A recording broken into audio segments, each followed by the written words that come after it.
وسلام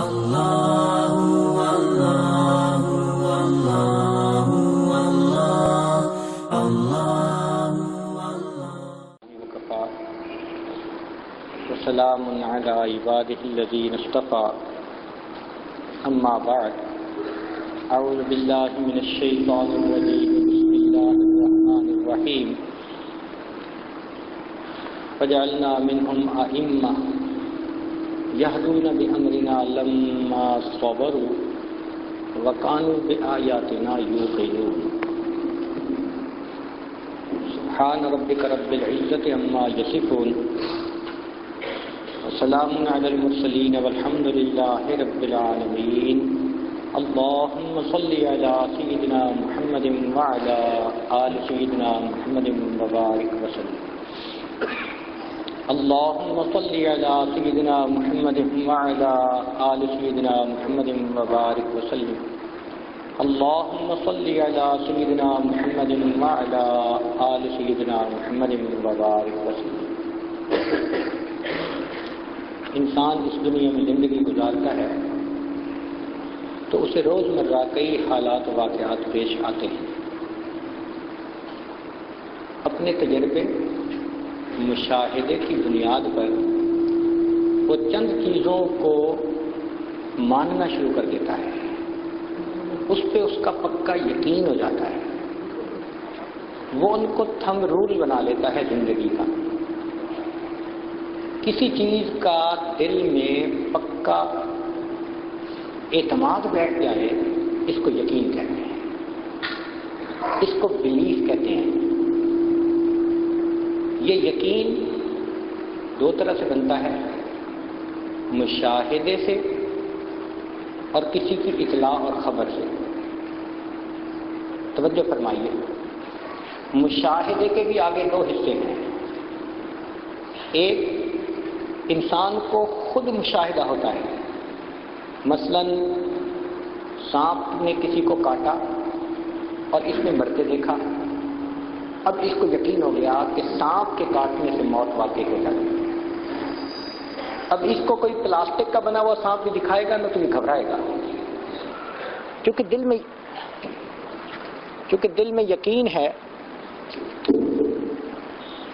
چونکہ دل میں یقین ہے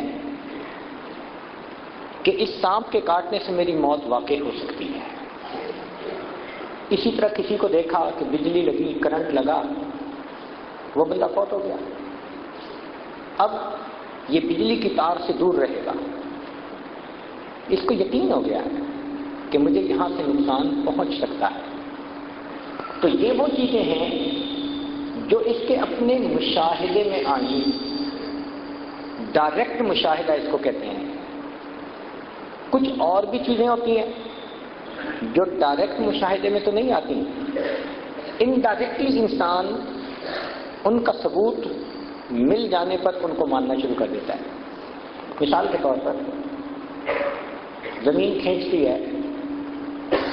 اب ہم نے اپنی آنکھوں سے تو صرف سیب کو زمین پہ گرتے ہی دیکھا ہے نا، اور ایک یقین بنا لیا، مگر سائنسدانوں نے تجربات سے اس کی ویلیو بھی نکال کر دے دی. اب ہمیں پکا یقین ہو گیا کہ زمین کی کشش ثقل ہے، گریویٹیشنل فورس ہے. زمین کے نارتھ اور ساؤتھ میں پولز ہیں، آنکھوں سے تو نہیں دیکھے، لیکن سائنسدانوں نے مقناطیسی سوئی بنائی، وہ بتا دیتی ہے کہ واقعی نارتھ اور ساؤتھ دونوں طرف پول ہیں. یہ جو ایریا ہے نا انڈائریکٹ مشاہدے کا، یہ بہت وسیع ہے. ہم الٹرا وائلٹ ریز کو مانتے ہیں، ایکس ریز کو مانتے ہیں، گیما ریز کو مانتے ہیں. دنیا میں کتنی چیزیں ایسی ہیں کہ ان کو خود دیکھتے نہیں مگر تجربات کی بنا پر ان کو مان لیتے ہیں. تو مشاہدے کے دو حصے ہوئے، ایک ڈائریکٹ خود مشاہدہ جو پیش آیا، ایک انڈائریکٹ تجربوں کے ذریعے سے جو چیز ثابت ہو گئی. تو ہم دونوں چیزوں کو مانتے ہیں. یہ مشاہدے کا یقین کہلاتا ہے. چنانچہ اگر کوئی بندہ اس کے خلاف بات کرے تو ہم اس کو دیکھتے ہیں حیران ہو کے کہ اس کو اتنی بھی سمجھ نہیں ہے۔ یہ یقین کا ایک طریقہ ہے، مشاہدہ۔ ایک دوسرا طریقہ بھی ہے کہ کسی کی اطلاع پر بات کو مان لینا۔ مثال کے طور پر دنیا کا کوئی دہریہ بھی ہو تو پوچھو تمہارے باپ کا نام کیا ہے، کہے گا فلاں۔ تو اگر کوئی سوال پوچھے جی آپ نے دیکھا تھا، کہے گا نہیں۔ جی آپ نے کوئی ڈی این اے ٹیسٹ کروایا تھا، نہیں۔ کیوں مانا؟ میری امی نے کہا۔ اس کا مطلب ہے کہ امی کا اتنا اعتماد اس کے دل میں ہے کہ ماں نے ایک بات کہی اور اس نے بلا دلیل اس کو مان لیا۔ مومن تو کیا کافر نہیں مانتا ہے۔ یہ ماننے کا ایک دوسرا طریقہ ہے۔ اس دوسرے طریقے میں ہم مسلمانوں کا دین بھی آتا ہے کہ ہم نے نبی علیہ السلام کی لائی ہوئی شریعت کو بغیر کسی دلیل کے آپ کے فرمانے پر مان لیا، قبول کر لیا۔ اس کو شریعت اور دین کہتے ہیں۔ یہ ہمارا زندگی گزارنے کا طریقہ ہے۔ مگر ایک فرق ہے کہ باپ کو مانا ماں کے کہنے پر، تو ماں تو جھوٹ بھی بولتی ہے، سچ بھی بولتی ہے، تو جھوٹ سچ کے چانسز ہیں۔ لیکن نبی علیہ السلام وہ ہستی ہیں کہ جن کی زبان سے ہمیشہ پوری زندگی سچ نکلتا رہا۔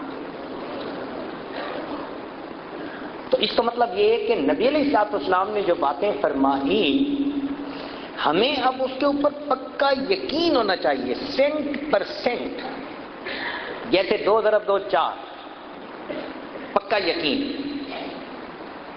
اسی طرح نبی علیہ السلام کے فرمانے پر پکا یقین۔ آج اس یقین میں بہت کمزوری آ گئی۔ مثال کے طور پر قرآن مجید میں فرمایا گیا کہ سود کا معاملہ کرنے پر فَأَذَنُوا بِحَرْبٍ مِّنَ اللَّهِ وَرَسُولِهِ، جو سود لین دین کرے گا اللہ کے ساتھ اعلان جنگ ہوگی۔ اب اللہ کو بڑا بھی مانتے ہیں، سودی کاروبار بھی کرتے ہیں۔ یہ یقین کی کمزوری کی پکی دلیل ہے۔ اور ویسے ہم نے اپنی آنکھوں سے اس سود کی وجہ سے سینکڑوں نہیں ہزاروں کو ڈوبتے دیکھا۔ اب تو دنیا میں ہی کرائسس آ گیا اور اخباروں میں خبریں آنی شروع ہوئی کہ ایسے بینک بنانے کی ضرورت ہے جو بغیر سود کے کام کرے۔ مگر ایک مومن ہونے کی حیثیت سے ہمیں یقین ہونا چاہیے کہ یہ پیسہ جو آ رہا ہے، یہ آ نہیں رہا، یہ اپنے ساتھ مصیبت کو لا رہا ہے، یہ اپنے ساتھ فتنے اور فساد کو لا رہا ہے۔ چنانچہ جو آدمی رشوت کا پیسہ لیتا ہے، اگر اس کو یقین ہو تو وہ ڈرے گا حرام کمانے سے، اس لیے کہ ظاہر میں تو پیسہ آئے گا لیکن پتہ نہیں اس کے آنے پر اللہ تعالیٰ کس نعمت سے بندے کو محروم کرے گا۔ چنانچہ کئی مرتبہ بندہ حرام کماتا ہے، اللہ تعالیٰ اولاد کو نافرمان بنا دیتے ہیں، بیوی نافرمان بن جاتی ہے، کسی کو بیمار کر دیتے ہیں، روتا ہی پھرتا ہے، اور بنیاد گھر کے اندر حرام کا مال۔ جس گھر میں حرام کا مال ہوگا فتنہ اس گھر سے نکل نہیں سکتا، پریشان پریشان۔ تو یہ یقین دل میں بیٹھ جائے کہ ہمارے پیارے محبوب صلی اللہ علیہ وسلم نے جو ہمیں بتایا وہ 100% سچ ہے، تو انسان کے لیے پھر عمل کرنا آسان ہوتا ہے۔ حدیث مبارکہ میں آتا ہے جب میری امت احکام خداوندی کو ہلکا سمجھنا شروع کرے گی، جب میری امت احکام خداوندی کو ہلکا سمجھنا شروع کر دے گی تو اللہ تعالیٰ مسلمانوں کا خون ارزاں کر دیں گے، سستا، 10 مرے 20 مرے 50 مرے۔ یہ مسلمانوں کا خون ارزاں کیوں ہوا؟ ہم نے احکام شریعت کو ہلکا سمجھنا شروع کر دیا۔ اگر ہم ان کو ویٹ دیتے تو اللہ رب العزت مسلمانوں کی جان کی بھی قیمت بڑھا دیتے۔ حدیث مبارکہ میں ہے کہ جب قوم زکوٰۃ کو تاوان سمجھنے لگے اللہ تعالیٰ بارشوں سے محروم کر دیتے. اب ہمیں پکا یقین ہو اس کے اوپر. چنانچہ ایک مثال سے یہ بات تھوڑا اور ایکسپلین کریں. جب بھی کوئی پیشنٹ ایمرجنسی وارڈ میں لایا جاتا ہے تو جو وہاں پر تھوڑا سا عملہ ہوتا ہے نا، وہ اس کو دیکھ کر فوراً کچھ نہ کچھ ٹریٹمنٹ دیتا ہے. اب مثلاً آنے والے پیشنٹ کو بخار تھا تو ڈاکٹر اب قیافہ لگاتا ہے، اس کو کہتے ہیں انٹیلیجنٹ گیس، کہ یہ بخار کیوں ہو سکتا ہے. موٹی موٹی علامات کیا بتاتی ہیں؟ یہ بخار انفیکشن کی وجہ سے بھی ہو سکتا ہے، وائرس کی وجہ سے بھی ہو سکتا ہے، کوئی اور الرجی کی ایسی کنڈیشن ہو جائے اس سے بھی ممکن ہے، ملیریا بھی ہو سکتا ہے. مگر اس ڈاکٹر کو یقین نہیں ہوتا. جو جو وجوہات ہوتی ہیں وہ لکھ دیتا ہے کہ بخار ہونے کی یہ پاسبلٹی بھی ہے، یہ بھی ہے، یہ بھی ہے، یہ بھی ہے. ان کو کہتے ہیں ڈفرینشیل ریزن، کہ یہ امکانی وجوہات ہیں بخار کی. تو وہ ڈاکٹر لکھ دیتا ہے یہ پاسبلٹیز ہیں، یہ ڈفرینشیل ریزن. پھر اس کے بعد وہ اس کا بلڈ لیتا ہے اور بلڈ لے کے لیبارٹری میں بھیجتا ہے. لیبارٹری میں اب اس کا کنفرمیٹری ٹیسٹ کیا جاتا ہے اور اس ٹیسٹ سے پکا یقین ہو جاتا ہے کہ بیماری کی وجہ یہ تھی. اس کو کہتے ہیں ڈیفینیٹ ریزن.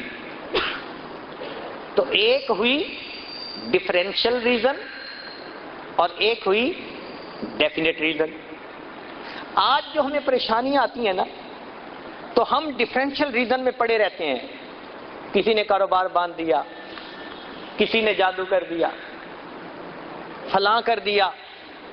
جو ڈیفینیٹ ریزن ہیں کہ ہمارے اپنوں کی کوئی عملوں کی خرابی بھی تو ہو سکتی ہے جو یہ وبال آ گیا، اس طرف نہیں جاتے.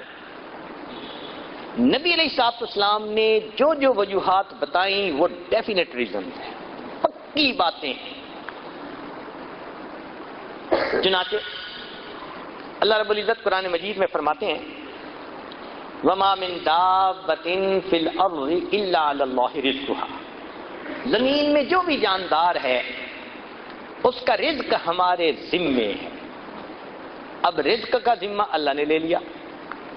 اس کا مطلب ہے کہ رزق تو ہمیں ملے گا، تو ہم حلال کے پیچھے کیوں بھاگیں؟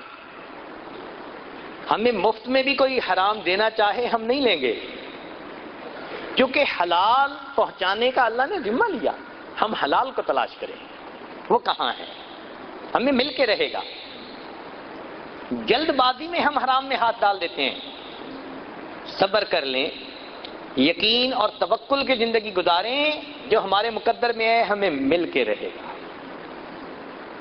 اللہ کی شان دیکھیں، انسان کا پیٹ تو 2 روٹی سے بھر جاتا ہے.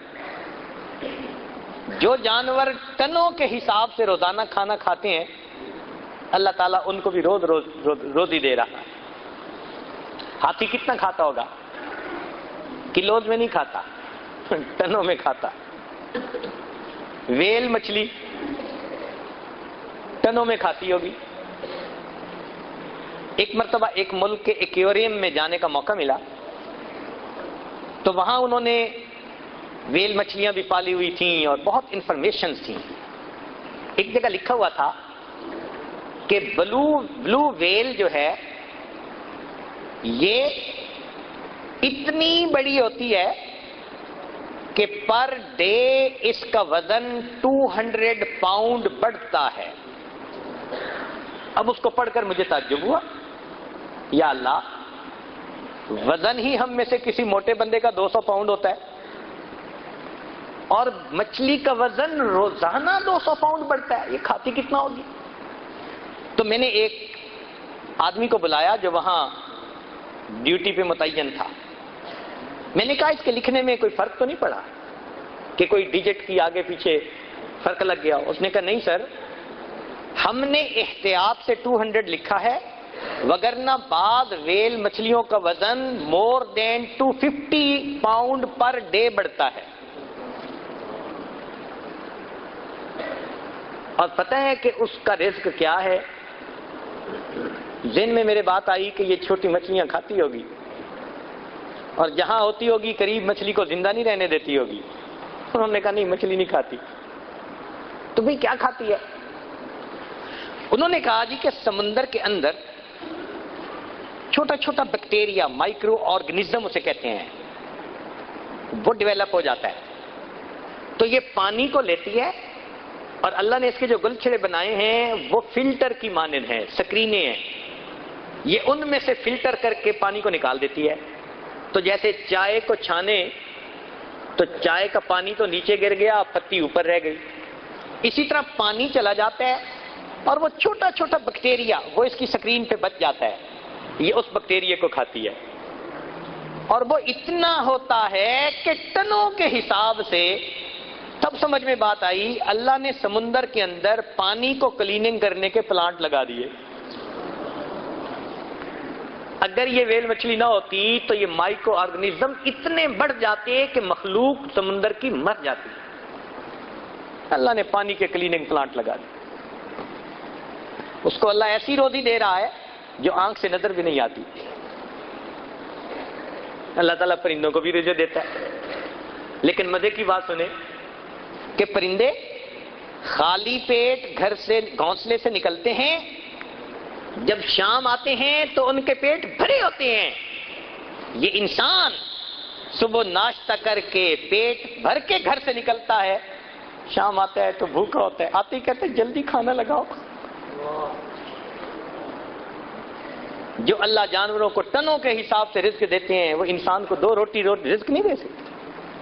یہ تو یقین کی بات ہے. کوئی حرام کما لے گا تو کدھر لے کے جائے گا؟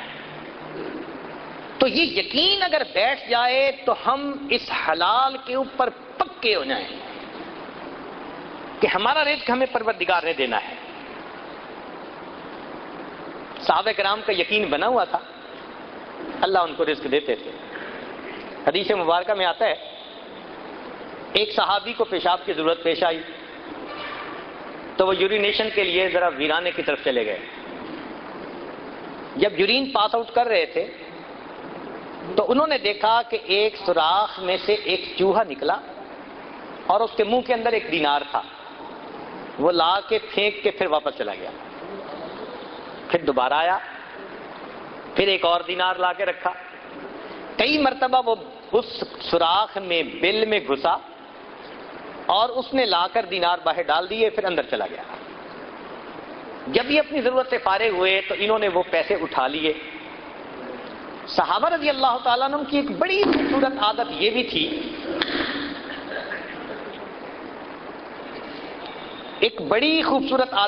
تھی، کہ جب بھی کوئی نئی بات پیش آتی تو وہ نبی علیہ الصلوۃ والسلام سے ضرور پوچھا کرتے تھے. چنانچہ وہ صحابی نبی علیہ السلام کی خدمت میں حاضر ہوئے.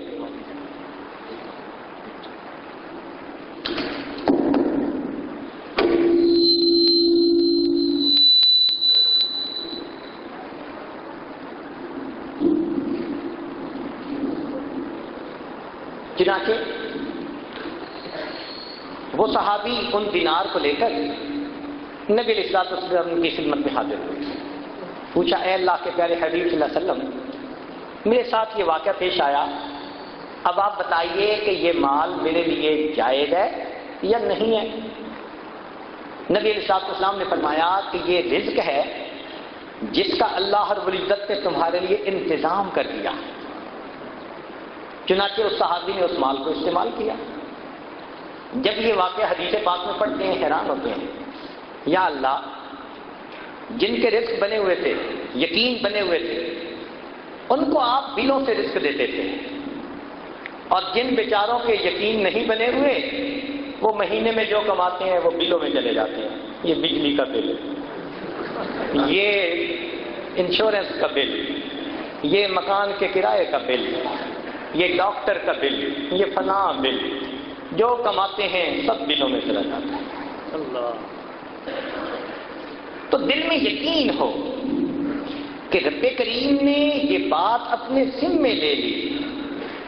ارشاد فرمایا وَفِي السَّمَاءِ رِزْقُكُمْ، تمہارا رزق آسمانوں میں ہے. بھئی اگر ہمارا رزق آسمانوں میں ہے تو کوئی دوسرا بندہ اس رزق پہ ہاتھ ڈال سکتا ہے؟ اگر وہ لے کے جا رہا ہے تو اپنا حصہ ہی لے کے جا رہا ہے، ہاں لے غلط طریقے سے جا رہا ہے۔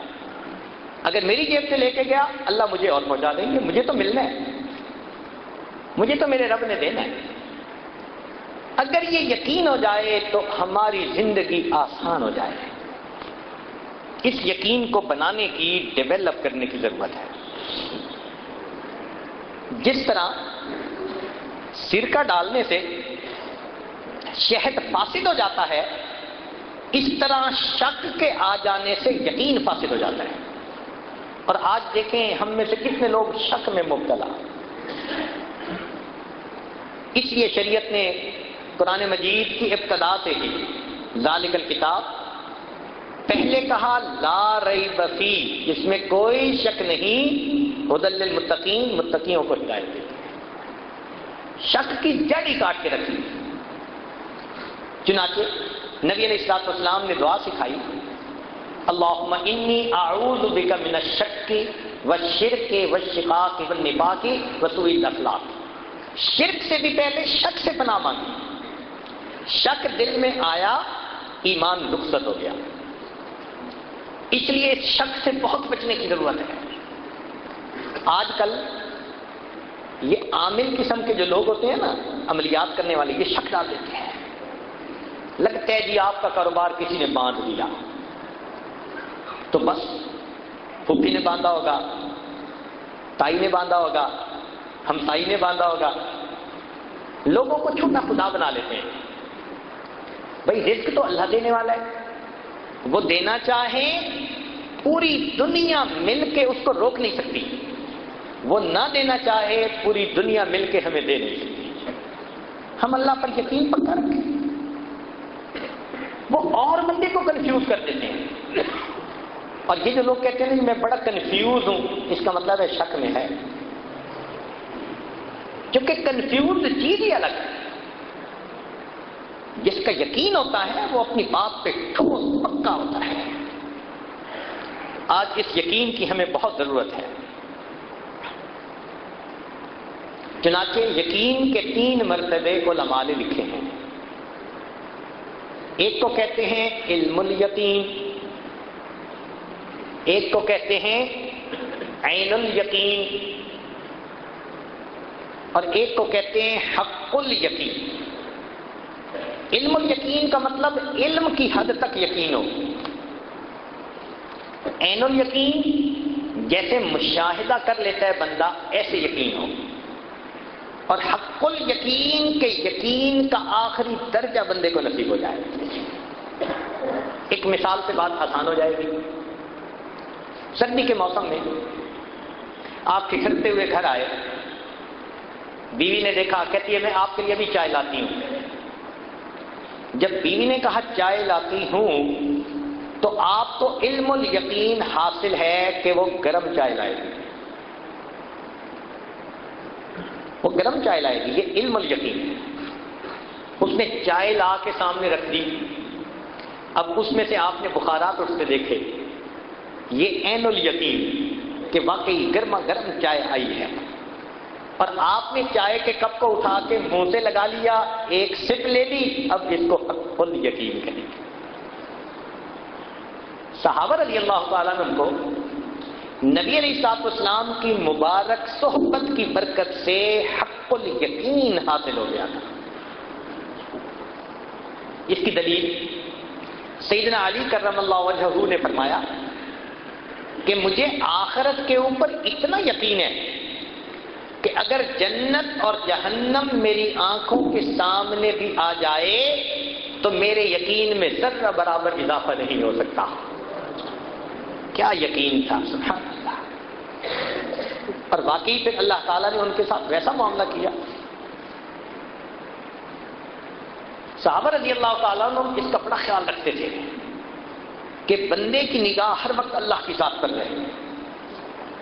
چنانچہ سیدنا عمر رضی اللہ تعالیٰ عنہ نے اپنے دور خلافت میں حضرت خالد بن ولید رضی اللہ عنہ کو پیغام بھیجا کہ آپ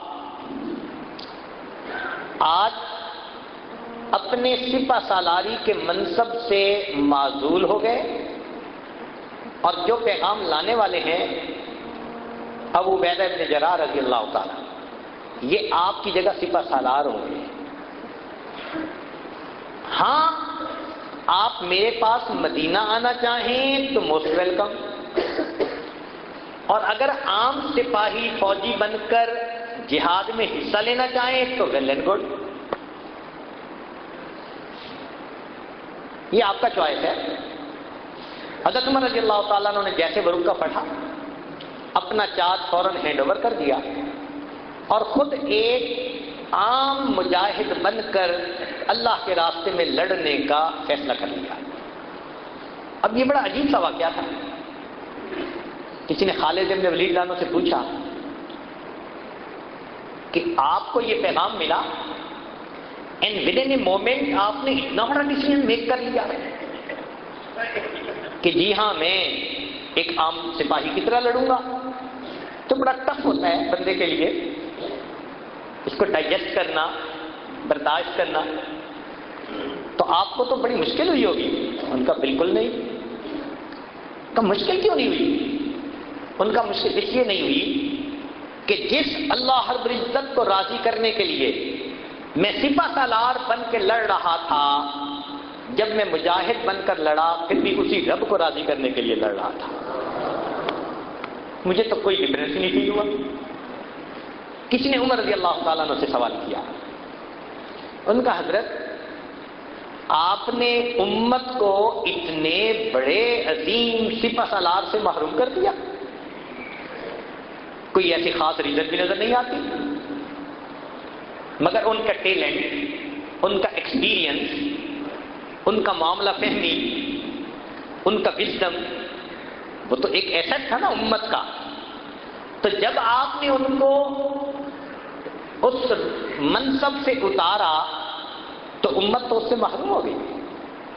تو عمر رضی اللہ عنہ نے جواب دیا کہ ہاں، وجہ یہ تھی کہ خالد بن ولید جہاں جا رہے تھے فتح ہو رہی تھی، فتح ہوتی تھی، لوگوں کے دل میں یہ بات آنے لگی تھی کہ خالد بن ولید جہاں جائیں گے فتح ہوگی، توجہ ادھر جانے لگی تھی۔ میں نے فوراً ان کی جگہ دوسرا سپہ سالار بنا دیا، فتح اب بھی ہوگی، میں نے امت کو ایک سپہ سالار سے تو محروم کر دیا، امت کی توجہ اللہ سے ہٹ جائے اس عمل سے ان کو روک دیا۔ توجہ اللہ کی طرف ہی رہی ہے، اللہ کی مدد سے فتح ہو رہی ہے۔ بندے تو اسباب ہیں۔ تو صحابہ رضی اللہ تعالیٰ عنہ کی بھی اس پر توجہ رہتی تھی کہ نظر سبب کی بجائے مسبب الاسباب پہ ہونی چاہیے، اللہ کی ذات پہ ہونی چاہیے۔ چنانچہ ایسے کرنے سے پھر انسان اعمال کے اوپر پکا ہو جاتا ہے۔ صحابہ رضی اللہ عنہ ایک مہم پر گئے، قلعہ فتح نہیں ہو رہا، سپہ سالار نے خط لکھا کہ جی دشواری پیش آ رہی ہے، ہم اپنا ٹارگٹ اچیو نہیں کر پا رہے۔ آج کے دور کا کوئی بندہ ہوتا تو وہ کچھ ٹروپس اور بھیج دیتا کہ تم تھوڑے ہو اور زیادہ ہو جاؤ، تمہیں اسلحے کی ضرورت ہے میں اور بھیج دیتا ہوں، مگر نہیں، عمر رضی اللہ عنہ کا یقین بنا ہوا تھا۔ انہوں نے چند صحابہ کو بھیجا اور خط لکھا، ان کی زندگی نبی علیہ السلام کے بالکل سنت طریقے اوپر ہے، تم اپنی زندگیوں کا کمپیریزن کرو، کہیں نہ کہیں تم کسی چیز کو اگنور کر رہے ہو جس کی وجہ سے اللہ کی مدد رکی ہوئی ہے۔ تو نظر اعمال پر گئی اور واقعی وہی ہوا کہ انہوں نے جب دیکھا تو چونکہ میدان جنگ کی حالت تھی تو مسواک کا اہتمام نہ رہا تھا، کرتے تھے مگر جیسے پابندی ہونی چاہیے وہ نہیں تھی۔ ان کو فیل ہوا، ریئلائز کیا، انہوں نے مسواک کی پابندی کرنی شروع کر دی، اللہ نے اس عمل پر ان صحابہ کو فتح عطا فرما دی۔ تو نظر مادی چیزوں پر نہیں تھی، نظر اعمال پر تھی کہ اعمال پر مدد اللہ کی اترتی ہے۔ اعمال کی وجہ سے اللہ کی مدد رکتی ہے۔ آج ہم اعمال کو دیکھتے ہی نہیں۔ ہم سمجھتے ہیں،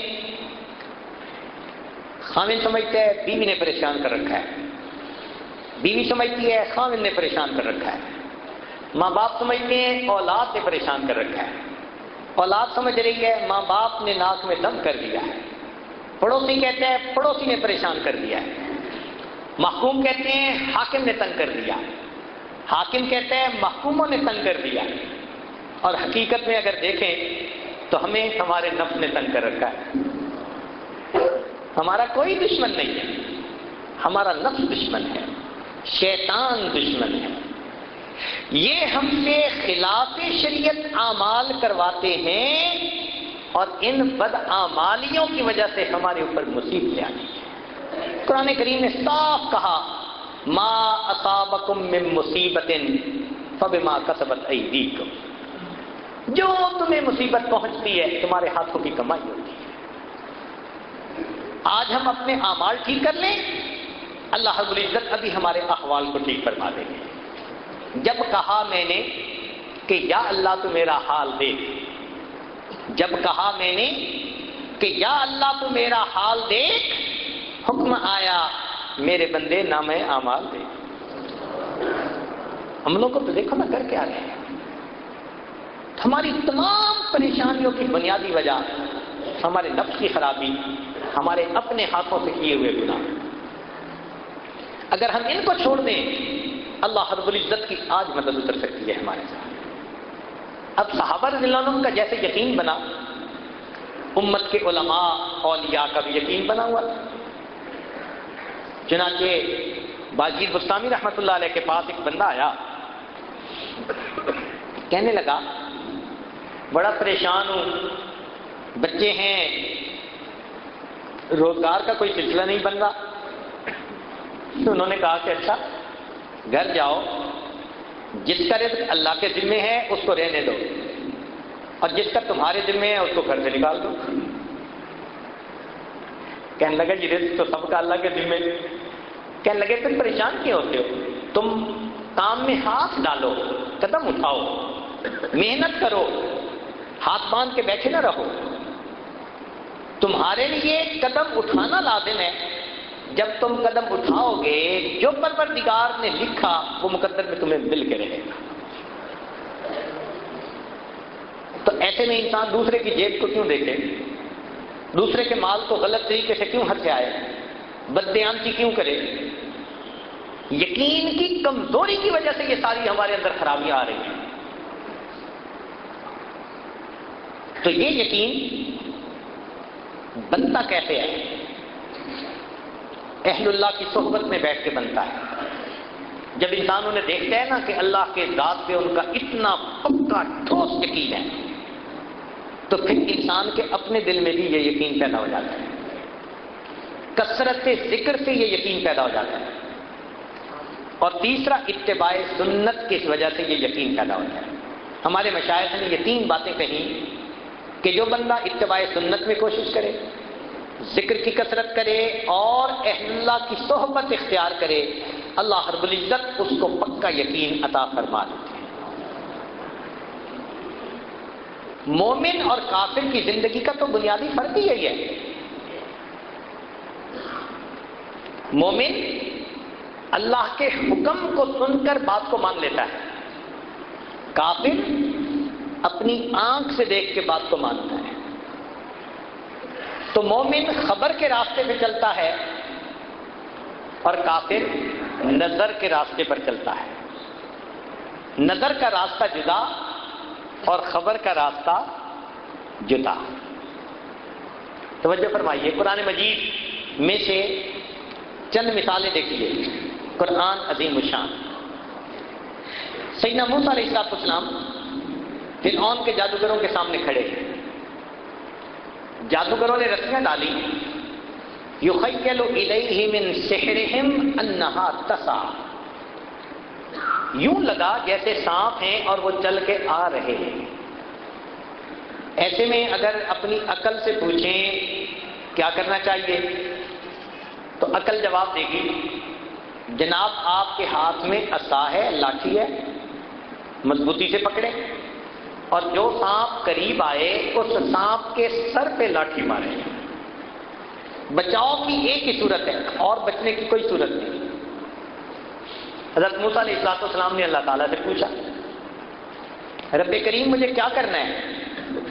اوپر سے خبر آ رہی ہے ان الق عصاک، اپنے عصا کو زمین پر ڈال دیں۔ اب عقل چیختی ہے، چلاتی ہے، شور مچاتی ہے، یہ امید کا آخری سہارا، تم ڈنڈا بھی ہاتھ سے چھوڑ دو گے تو پھر تو تمہارے پاس ہی کچھ تھے، تم موت سے نہیں بچ سکتے۔ لیکن حضرت موسیٰ علیہ السلام اللہ کے پیغمبر تھے، انہوں نے وہ کیا جو اللہ کا حکم ہے۔ آنکھ کچھ کہہ رہی ہے، خبر کچھ کہہ رہی ہے، آپ نے خبر پر عمل کرتے ہوئے جیسے عصا کو زمین پر ڈالا فَإِذَا هِيَ حَيَّةٌ تَسْعَىٰ، دوڑنے والا اژدہا بن گیا۔ اس اژدہا نے ان تمام سانپوں کو کھا لیا اور اللہ رب العزت نے اپنے نبی علیہ السلام کو سرخرو فرما دیا۔ تو کامیابی خبر کے اوپر ملی۔ حضرت موسیٰ علیہ السلام اپنی قوم کو لے کر دریا کے کنارے پر، آگے جانے کا راستہ نہیں، اتنے میں فرعون بھی اپنے لاؤ لشکر کو لے کر پیچھے سے پہنچ گیا۔ جب فرعون کو آتے دیکھا قال اصحاب موسیٰ انا لمدرکون، کہا موسیٰ علیہ السلام کے صحابہ نے اب تو ہم دھر لیے گئے، اب بچنے کی کوئی صورت نہیں۔ تو ایک یقین بھری آواز اٹھی، موسیٰ علیہ السلام نے فرمایا کلا، ہرگز نہیں، ان معی ربی سیہدی، میرا پروردگار میرے ساتھ ہے، ضرور میری رہنمائی فرمائے گا۔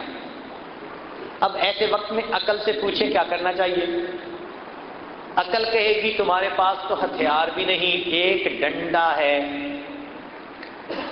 اور پھر آگے پانی کا دریا اور پیچھے انسانوں کا دریا، تم سینڈوچ بن گئے درمیان میں، نکلنے کی صورت کوئی نہیں، مقابلہ ہی کرنا پڑے گا۔ کیسے کریں؟ اس ڈنڈے سے مقابلہ کرو۔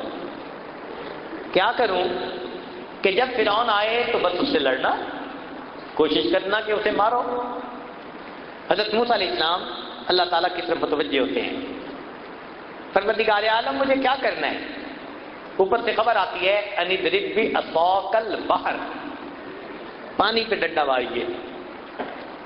عقل چیختی ہے، چلاتی ہے، شور مچاتی ہے، پانی پہ لاٹھی مارنے سے کیا بن جائے گا؟ مارنا ہے تو صبر کرو، فرعون کے سر پہ لاٹھی مارو۔ لیکن حضرت موسیٰ علیہ السلام اللہ کے حکم پر عمل کرتے ہیں، جیسے ہی لاٹھی ماری اللہ رب العزت نے دریا میں 12 راستے بنا دیے اور موسیٰ علیہ السلام کی قوم کو اس میں سے سرخرو فرما دیا۔ تو کامیابی خبر کے راستے پر ملی، نظر کے راستے پر نہیں۔ حضرت موسیٰ علیہ السلام اپنی قوم کو لے کے ایک وادی میں پہنچے جہاں کئی سال رہے، وہاں پانی کی شارٹیج تھی، لوگ آ گئے، حضرت پینے کو پانی چاہیے، جینے کو پانی چاہیے، بھئی پانی کیسے انتظام کریں؟ عقل استعمال کریے، پوچھیے عقل سے کیا کروں؟ عقل کہے گی کہ تمہارے پاس لاٹھی ہے نا، تم اس سے آہستہ آہستہ زمین کو کھودو، احتیاط کرنا لاٹھی ٹوٹنے نہ پائے، اگر ٹوٹ گئی تو امید کا آخری سہارا یہ بھی ختم۔ ایسے میں حضرت موسیٰ علیہ السلام نے اللہ رب العزت کی طرف توجہ کی، پروردگار عالم مجھے کیا کرنا ہے؟ فرمایا ان اضرب بعصاک الحجر، اس لاٹھی کو پتھر پہ مارو۔ اب یہ سن کے عقل پھر چیختی ہے، شور مچاتی ہے، لاجک پیش کرتی ہے، کہتی ہے دیکھو پتھر پہ لاٹھی مارو گے 2 ٹکڑے ہو جائیں گے، پھر گڑھا کھودنے کی آپشن بھی نہیں رہے گی، یہ حرکت کبھی نہ کرنا۔ لیکن حضرت موسیٰ علیہ السلام نے عقل کی بات نہیں سنی، کس کی بات سنی؟ اللہ رب العزت کی بات کو سنی۔ آپ نے عصا کو پتھر پر دے مارا، اللہ رب العزت نے پتھر سے پانی کے چشمے کو جاری فرما دیا۔ تو معلوم ہوا کہ مومن کی کامیابی اسباب پر نظر رکھ کر چلنے میں نہیں ہے، اللہ کے حکموں پر، خبر پر یقین کر کے چلنے میں کامیابی ہے۔ اسی لیے کافر کو ہمیشہ اپنی طاقت پہ بھروسہ ہوتا ہے، مومن کو ہمیشہ اپنے رب کی رحمت پہ بھروسہ ہوتا ہے۔ آج اس یقین کے بنانے کی ضرورت ہے۔ یہ ہمارا یقین کیوں کمزور ہوا؟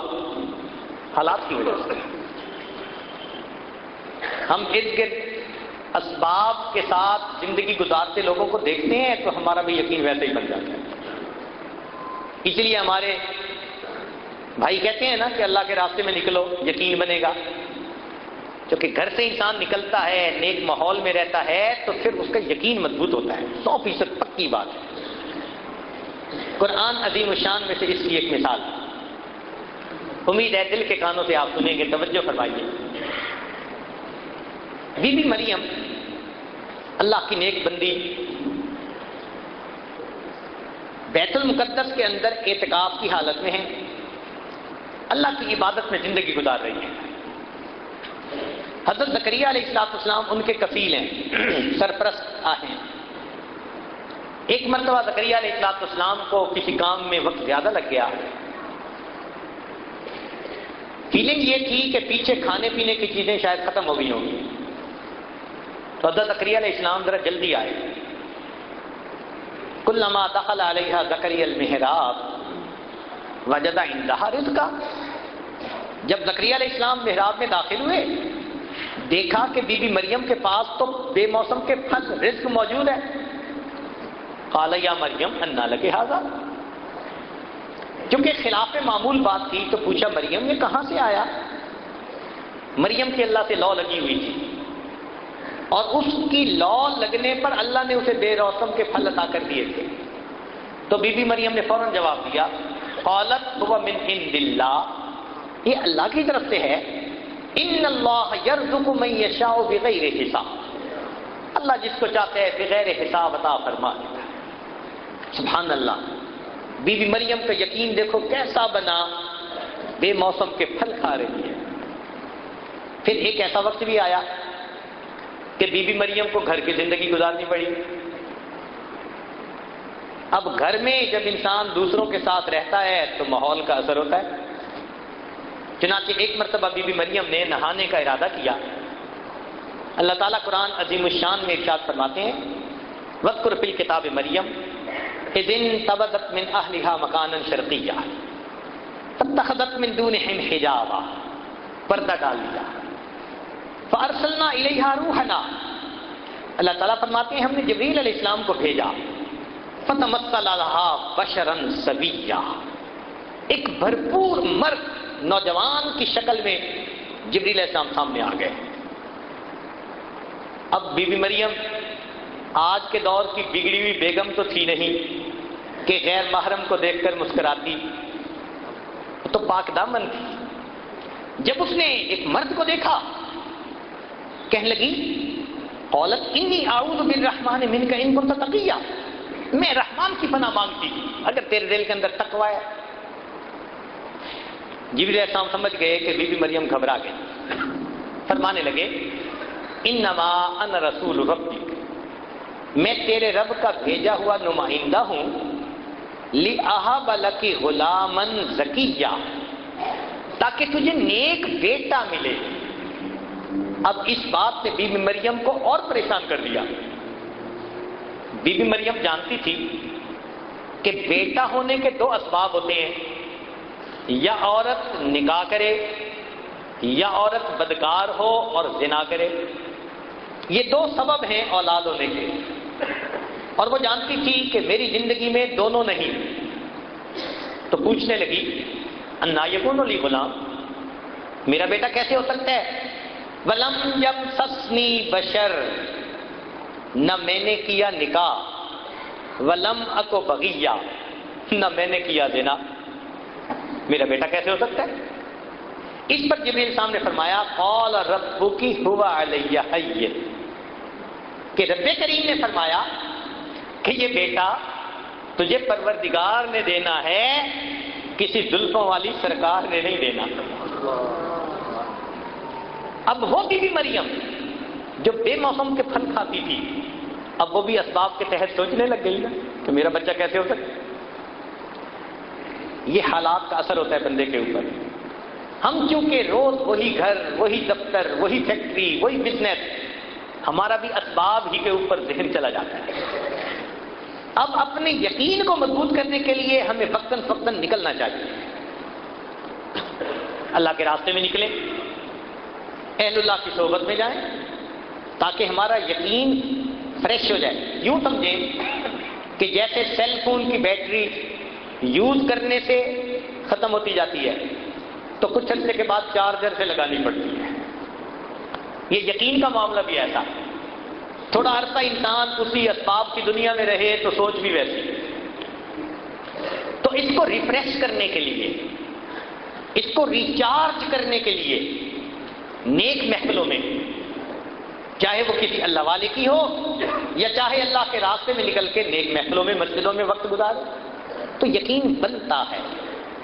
یہ کام ہم میں سے ہر ایک کو کرنا ہے، یہ نہیں کہ ہم نہیں کریں گے تو یقین بنا رہے گا، یقین نہیں بنتا۔ اور یہ عجیب بات ہے کہ اگر انسان کا یقین بن جائے تو اللہ تعالی عزت ان نقشوں سے نکال دیتے ہیں جو بے عزتی کے ہوتے ہیں، ناکامی کے نقشوں میں سے کامیابی نکال دیتے ہیں۔ یقین بنا ہوا تھا، یہ انسان پہ منحصر ہے۔ اصول کیا ہے؟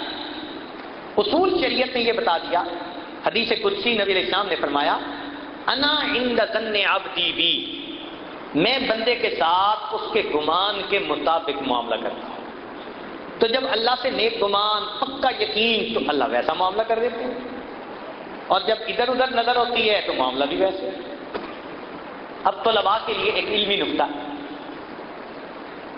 کہ اگر اللہ پہ یقین پکا ہوگا تو جو ذلت کا سبب ہوگا اسی کو اللہ عزت کا سبب بنائیں گے، جو غم ملنے کا سبب ہوگا اللہ اسی کو ہمارے لیے خوشی کا سبب بنا دیں گے۔ یہ میرے مولا کا دستور ہے۔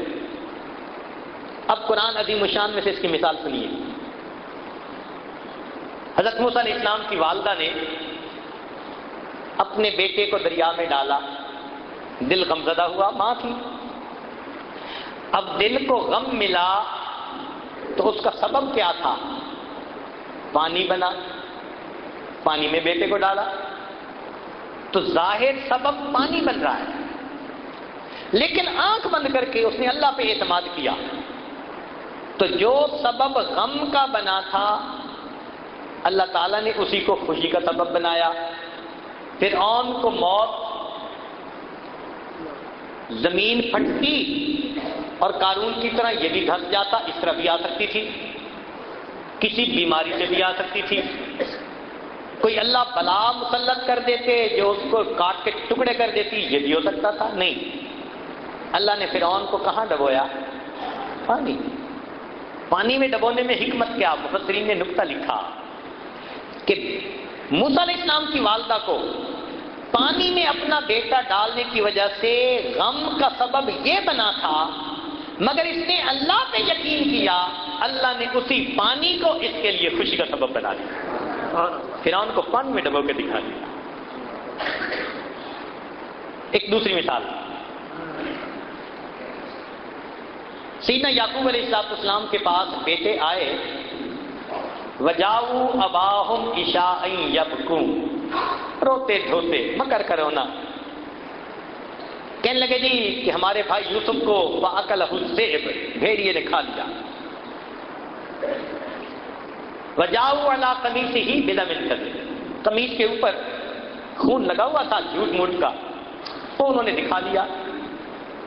یعقوب علیہ السلام سمجھ تو گئے کہ معاملہ کچھ اور ہے، لیکن دل پہ صدمہ ہوا کہ بیٹا جدا ہو گیا۔ اب اس صدمے کا سبب کیا بنا؟ قمیص بنا۔ جب خون آلود قمیص دیکھا تو دل پہ چوٹ لگی، سبب قمیص بن رہا ہے۔ خیر بیٹے کی یاد میں روتے رہے، حتیٰ کہ بینائی بھی چلی گئی۔ To cut the story short, ایک وقت آیا کہ جب بھائیوں کو حضرت یوسف علیہ السلام نے بتا دیا، بات کھل گئی، بھائیوں نے معافی مانگی، یوسف علیہ السلام نے معاف کر دیا۔ پوچھا کیا حال ابو کا؟ انہوں نے کہا جی آپ کی یاد میں رو رو کے تو یہ بینائی چلی گئی۔ اب یوسف علیہ السلام کہہ سکتے تھے کہ اچھا میں دعا کرتا ہوں اللہ میرے والد کی بینائی واپس لوٹا دے، ایسا پاسبل تھا، کوئی دوائی بھیج دیتے کہ ابو کو کہیں استعمال کریں بینائی واپس آ جائے گی، نہیں۔ یوسف علیہ السلام نے جواب میں کیا فرمایا؟ اذهبوا بقمیصی، میری قمیص کو لے کے جاؤ، یہ والد کے چہرے پہ لگاؤ، فرتد بصیرا، اللہ قمیص کی وجہ سے بینائی عطا فرما دیں گے۔ کیوں؟ غم کا سبب قمیص بن رہی تھی، اللہ پہ توکل رکھی، یقین رکھا، ایک وقت آیا اللہ نے اسی قمیص کو بینائی لوٹنے کا سبب بنا دیا۔ یہ مومن کا یقین ہوتا ہے، ٹھوس یقین ہوتا ہے اللہ کی ذات سے، اور جیسا یقین ہوتا ہے پھر اللہ تعالیٰ اس کے ساتھ ویسا ہی فرماتے ہیں۔ طلباء کے لیے ایک اور علمی نکتہ کہ اللہ رب العزت کے ہاں ایک دستور ہے، جزاء من جنس العمل، جزاء من جنس العمل، جیسا عمل جیسی جزا۔ ہم اپنی زبان میں کہہ سکتے ہیں جیسی کرنی ویسی بھرنی، جیسی کرنی ویسی بھرنی۔ اب ذرا اس کی مثالیں قرآن عظیم الشان میں سے۔ تہجد پڑھنے والے لوگ جب تہجد پڑھتے ہیں تو ان کا یہ عمل اللہ کو بڑا اچھا لگتا ہے۔ اللہ تعالیٰ قرآن مجید میں فرماتے ہیں فَلَا تَعْلَمُ نَفْسٌ مَّا أُخْفِيَ لَهُم مِّن قُرَّةِ أَعْيُنٍ، کوئی جی نہیں جانتا ان کی آنکھوں کی ٹھنڈک کے لیے ہم نے کیا تیار کر رکھا ہے۔ یہاں طالب علم کے ذہن میں ایک بات آتی ہے کہ اللہ تعالیٰ نے یوں کیوں نہیں فرمایا ان کے دلوں کے سکون کے لیے ہم نے کیا تیار کر رکھا، ان کے دلوں کی خوشی کے لیے ہم نے کیا تیار کر رکھا؟ فرمایا ان کی آنکھوں کی ٹھنڈک کے لیے۔ تو مفسرین نے اس کا جواب لکھا کہ وجہ یہ ہے تہجد جو بندہ پڑھتا ہے رات کو کم سونے کی وجہ سے آنکھیں نیند سے بوجھل ہوتی ہیں، نیند سے بوجھل ہوتی ہیں، نیند کو ترس رہی ہوتی ہیں، چونکہ عمل یہ تھا کہ آنکھیں نیند کو ترس رہی تھی۔ رب کریم نے فرمایا میرے بندو تہجد پڑھنے پر دنیا میں تمہاری آنکھیں نیند کو ترسیں گی، میں جنت میں تمہیں وہ نعمتیں دوں گا جو تمہاری آنکھوں کی ٹھنڈک بن جائے۔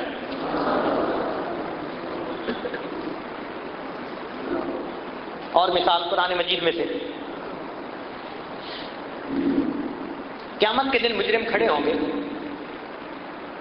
اللہ تعالیٰ ارشاد فرماتے ہیں وَلَوْ تَرَىٰ إِذِ الْمُجْرِمُونَ نَاكِسُو رُءُوسِهِمْ عِندَ رَبِّهِمْ، اگر آپ کبھی دیکھیں مجرموں کو کہ وہ قیامت کے دن کس طرح اللہ کے سامنے سر جھکائے کھڑے ہوں گے۔ طالب علم کے ذہن میں بات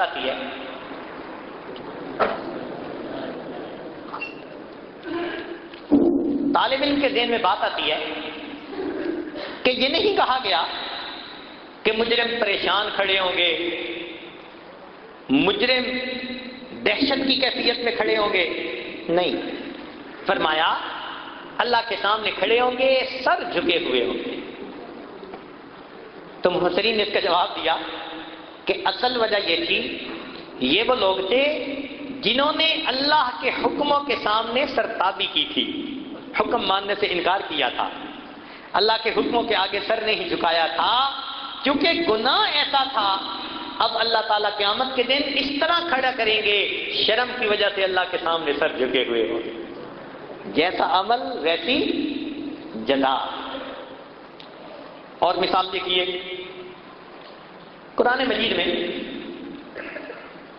یہود کا تذکرہ ہے کہ اللہ رب العزت نے ان کو فرمایا قلنا لهم كونوا قردة خاسئين، وہ جاؤ پھٹکارے ہوئے بندر۔ اللہ نے قوم یہود کی شکلوں کو مسخ کر دیا۔ اب یہاں طالب علم سوچتا ہے کہ بھائی ان پر کوئی اور عذاب آ جاتا، زمین میں ان کو اتار دیا جاتا، آسمان سے کڑک ان کے اوپر آتی اور ان کو ختم کر دیا جاتا، مگر نہیں، اللہ تعالیٰ نے ان کو جان سے نہیں مارا، شکلیں مسخ کر دی۔ مفسرین نے جواب دیا کہ اصل وجہ یہ تھی، حکم ملا تھا کہ تم ہفتہ کے دن مچھلیاں مت پکڑو، اور وہ ہفتہ کے دن آتی بہت تھی، تو انہوں نے ہیلا کیا، چھوٹے چھوٹے پانی کے پونڈ بنا لیے اور ہفتے کے دن دریا کی مچھلیاں وہاں پہنچا دیتے تھے اور باقی دنوں میں پکڑ لیتے تھے۔ اب اپنے ذوق میں انہوں نے عقل مندی دکھائی، مگر حکم خدا کو تو مسخ کیا نا۔ کیونکہ انہوں نے حکم خداوندی کو مسخ کیا تھا، اللہ تعالیٰ نے عذاب بھی دیا، جواب میں ان کی شکلوں کو مسخ کروا دیا۔ جیسی کرنی ویسی جزا من جنس العمل۔ ایک اور عجیب مثال قرآن مجید میں سے، حضرت یوسف علیہ السلام پر بہتان لگا، زلیخا نے ان پر بہتان لگایا کہ انہوں نے مجھے برائی کی طرف دعوت دی، اور اس کے جواب میں ایک بچے نے گواہی دی، وَشَهِدَ شَاهِدٌ مِّنْ أَهْلِهَا، اور اس نے چند لفظوں میں بات سمیٹی کہ قمیص آگے سے پھٹا تو یوسف علیہ السلام کا قصور، قمیص پیچھے سے پھٹا تو زلیخا کا قصور۔ دو لفظی بات کر کے کام سمیٹ دیا، پتہ چل گیا کہ قصور کس کا تھا۔ اب ذرا توجہ فرمائیے، بی بی مریم پر بھی بہتان لگا، مگر بی بی مریم کی گواہی کس نے دی؟ ان کے بیٹے نے، حضرت عیسیٰ علیہ السلام نے۔ اور گواہی ایسے تو نہیں دی کہ دو لفظوں میں گواہی دی ہو، حضرت عیسیٰ علیہ السلام نے تو آگے سے لمبا بیان شروع کر دیا، ایسے لگتا ہے تقریر ہی شروع کر دی۔ تو مفسرین نے فرق لکھا کہ وہاں بہتان لگانے والی ایک عورت تھی، گواہ نے دو فکروں میں بات سمیٹ دی، یہاں بہتان لگانے والی پوری قوم تھی۔ قوم نے کہا تھا یا مریم لقد جئت شیئا فریا، کیونکہ قوم پوری بہتان لگانے والی تھی، تو اللہ تعالیٰ نے بھی پھر بیٹے سے گواہی ایسی دلوائی جیسے مجمع کے سامنے کوئی تقریر کرتا ہے۔ کیا فرمایا عیسیٰ علیہ السلام نے؟ قال انی عبد اللہ آتانی الکتاب وجعلنی نبیا وجعلنی مبارکا اینما کنت واوصانی بالصلاۃ والزکاۃ ما دمت حیا وبرا بوالدتی ولم یجعلنی جبارا شقیا۔ اللہ دیکھیں حضرت عیسیٰ علیہ السلام بات فرما رہے ہیں، قوم تھی نا پوری، تو جیسا قوم کا عمل اللہ نے گواہی دی اسی ترتیب کی عطا فرما۔ ایک اور مثال، بنی اسرائیل کے ہاں دستور یہ تھا کہ جب کوئی بندہ کبیرہ گناہ کر بیٹھتا تو اسے توبہ کرنی ہوتی تھی۔ توبہ کیسے کریں؟ اللہ تعالیٰ نے فرمایا کہ تم سارے کے سارے توبہ کرنے والے باہر نکلو، ہم آسمان پہ بادل بھیجیں گے، اندھیرا کر دیں گے۔ فَاقْتُلُوا أَنفُسَكُمْ، تم اپنے جسم پر چھریاں چلاؤ، خون نکال کے دکھاؤ، تب تمہاری توبہ کو قبول کریں گے۔ بڑی حیرانی ہوتی ہے کہ توبہ کی قبولیت کے لیے جسم پہ چھریاں چلانی ضروری، اور ادھر امت محمدیہ کا مسئلہ، توبہ کرنی ہو تو توبہ کے لیے کچھ بھی نہیں کرنا پڑتا، فقط دل میں انسان نادم شرمندہ ہو۔ نبی علیہ السلام نے فرمایا الندم توبۃ، دل کی ندامت یہی توبہ ہے۔ ادھر چھریاں مروائی، ادھر دل کی ندامت کو قبول کر لیا۔ تو طالب علم کے ذہن میں ایک سوال پیدا ہوتا ہے، آخر اس فرق میں کیا حکمت؟ تو مفسرین نے جواب دیا، اللہ ان کو جزائے خیر عطا فرمائے، قرآن مجید کے ایک ایک نقطے کو کھول کھول کے بیان کر دیا۔ انہوں نے فرمایا دیکھو، جب موسیٰ علیہ السلام نے بنی اسرائیل کے سامنے اللہ کی توحید کو پیش کیا تھا، ایمان کو پیش کیا تھا، تو قوم نے جواب دیا تھا لن نؤمن لک حتی نری اللہ جہرۃ، تمہاری بات نہیں مانیں گے جب تک آنکھوں سے ہم خدا کو نہیں دیکھیں گے، واضح دیکھیں گے نشانی تب مانیں گے۔ کیونکہ انہوں نے ایمان لانے کے لیے اللہ سے واضح نشانی مانگی تھی، رب کریم نے فرما دیا اچھا اب تم گناہ سے توبہ کرنا چاہتے ہو، ہم بھی تم سے واضح نشانی مانگیں، چھریاں مارو نا ذرا، دکھاؤ ہمیں کہ تم سچے ہو اپنی بات۔ امت محمدیہ کا معاملہ دیکھو، نبی علیہ السلام نے آ کر دین کو پیش کیا، امت نے کوئی دلیل نہیں مانگی، بنا دلیل مان لیا۔ اللہ نے فرمایا میرے بندو جب تم بنا دلیل مجھ پر ایمان لے آئے، تم گناہ کر بیٹھے، معافی مانگنا چاہتے ہو، اپنے دل میں نادم ہو جاؤ گے، کوئی دلیل نہیں مانگتا، تمہارے دل کی ندامت کو قبول کر دیتا۔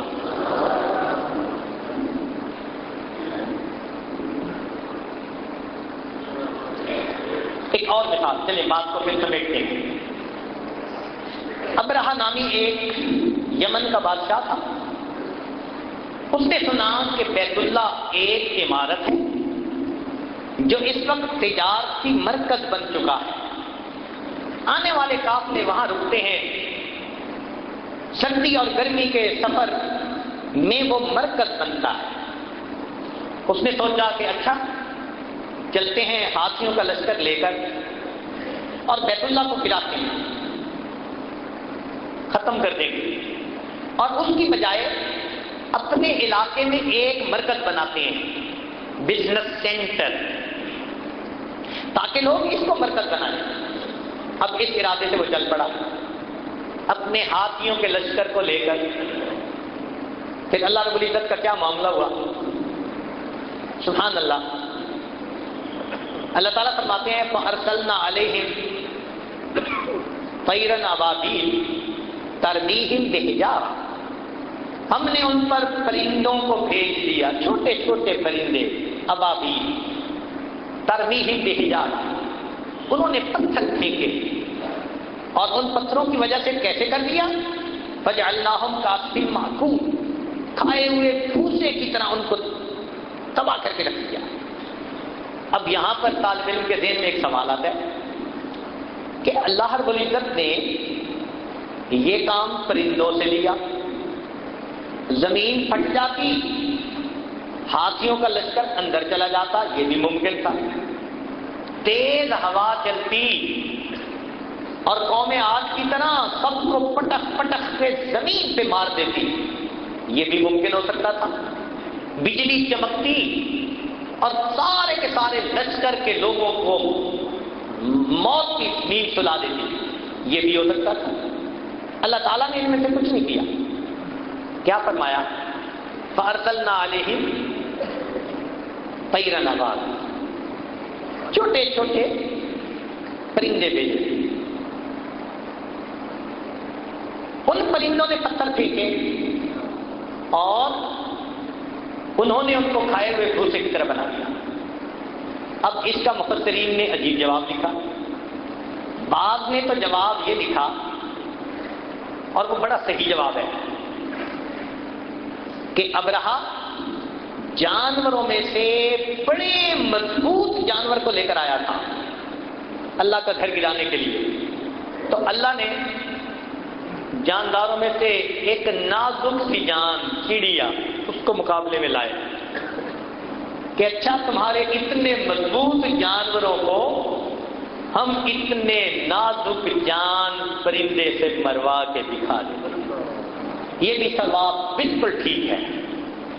مگر محققین نے ایک اور بات لکھی اور عجیب بات لکھی، عجیب نقطہ علمی لکھا۔ فرماتے ہیں کہ اللہ کے ہاں دستور جزاء من جنس العمل ہے، لہذا ابرہہ اپنے گھر سے چلا تھا کس نیت کو لے کر کہ عزت والے گھر کو مٹا دوں گا اور جس کی کوئی عزت نہیں اس گھر کو بزنس سینٹر میں بنا دوں گا۔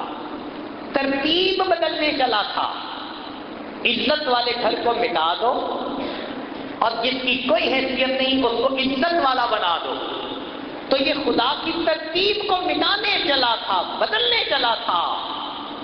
اللہ نے بھی معاملہ ایسا کیا، اب رہا میری بنائی ہوئی ترتیب کو بدلنے آئے ہو، چلو دنیا کی ترتیب یہ ہے، انسان شکاری ہوتا ہے، پرندہ شکار بنتا ہے، یہ روزمرہ کی ترتیب ہے۔ آج میں بھی ترتیب بدل دیتا ہوں، میرے پرندے آج صیاد بنیں گے، تم ان کے شکار بنو گے، آج وہ پتھر ملیں گے۔ جزاء من جنس العمل۔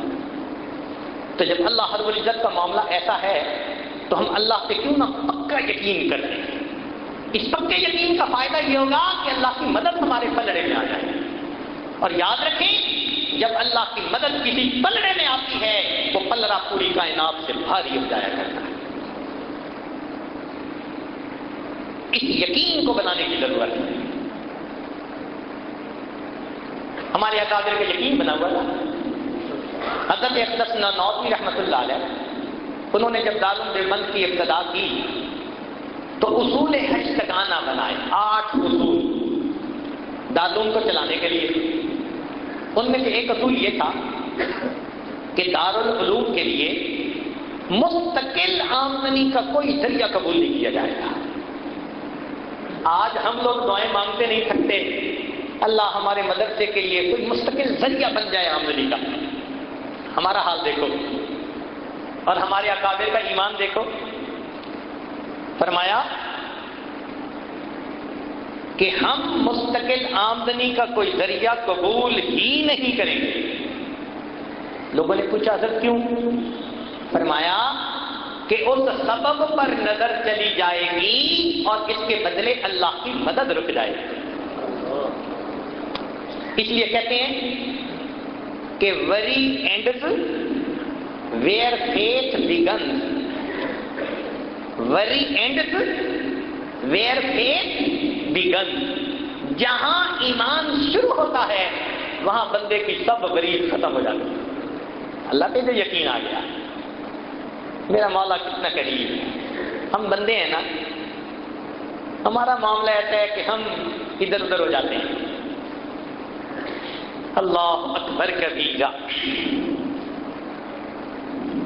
آج اکثر لوگ یہ اعتراض کرتے ہیں یہ عربی مدارس کے طلباء کہاں سے کھائیں گے؟ سوال ذرا سنو، عربی مدارس کے طلباء کہاں سے کھائیں گے؟ تو ایک آسان جواب تو یہ کہ جہاں سے انبیاء کھاتے تھے وہیں سے ان کے ورثاء کھائیں گے۔ انبیاء نے آ کے ملازمتیں کی، اللہ نے پالا نا ان کو، اللہ ان کو بھی پالیں گے۔ اور ایک ہے تحقیقی جواب۔ اب ذرا سنیے، اس دنیا میں اللہ رب العزت نے ہر بندے کے سامنے کچھ نہ کچھ رکھ دیا ہے، اور وہ چیز اس کے رزق کا سبب ہے۔ کسی کے سامنے اللہ نے اینٹ کو رکھ دیا، وہ اینٹوں کو اینٹوں سے جوڑتا ہے، ہم اسے میسن کہتے ہیں، مستری کہتے ہیں، اور یہ اینٹ کو اینٹ سے جوڑنا اس کے لیے روزی کا سبب ہے۔ کسی کے سامنے اللہ نے کپڑے کو رکھ دیا، وہ کپڑے کو کاٹتا ہے، جوڑتا ہے، ہم اسے درزی کہتے ہیں، اور یہ اس کے لیے روزی کا سبب بن گیا۔ کسی کے سامنے اللہ نے لکڑی کو رکھ دیا، وہ لکڑی کو کاٹتا ہے اور جوڑتا ہے، ہم اسے کارپینٹر کہتے ہیں، یہ اس کے لیے روزی کا سبب بن گیا۔ کسی کے لیے اللہ نے چمڑا سامنے رکھ دیا، وہ چمڑے کو کاٹتا ہے، جوڑتا ہے، جوتے بناتا ہے، ہم اسے موچی کہتے ہیں، یہ اس کے لیے روزی کا سبب بن گیا۔ کسی کے سامنے اللہ نے لوہے کو رکھ دیا، وہ لوہے کے پرزے کھولتا ہے اور جوڑتا ہے، ہم اسے مکینک کہتے ہیں، یہ اس کے لیے روزی کا سبب بن گیا۔ وہ خدا کے بندو، کسی کے سامنے اینٹ رکھی، اللہ نے روزی دی. کسی کے سامنے لکڑی رکھی، اللہ نے روزی دی. کسی کے سامنے لوہا رکھا، اللہ نے روزی دی. کسی کے سامنے چمڑا رکھا، اللہ نے روزی دی. ان طلباء کے بارے میں پوچھتے ہو جن کے سامنے اللہ نے اپنے قرآن کو رکھ دیا ہے. ان کو وہ پروردگار روزی نہیں کھلائے گا؟ بتوں سے تجھ کو امیدیں، خدا سے نہ امیدی. بتوں سے تجھ کو امیدیں، خدا سے نہ امیدی. مجھے بتا تو صحیح اور کافری کیا ہے. یقین بنانے کی ضرورت ہے. اللہ رب العزت ہمیں اپنی ذات کے اوپر پکا، اپنے وعدوں پر پکا یقین عطا فرمائے. اب آخر میں قرآن مجید سے ایک مثال دے کے بات کو مکمل کرتا ہوں. سیدنا موسیٰ علیہ السلام کی والدہ، حکم خدا ہوا، اللہ تعالیٰ فرماتے ہیں وَأَوْحَيْنَا إِلَىٰ أُمِّ مُوسَىٰ أَنْ أَرْضِعِيهِ. ہم نے موسیٰ علیہ السلام کی والدہ کو وحی کی کہ تم اپنے بچے کو دودھ پلا.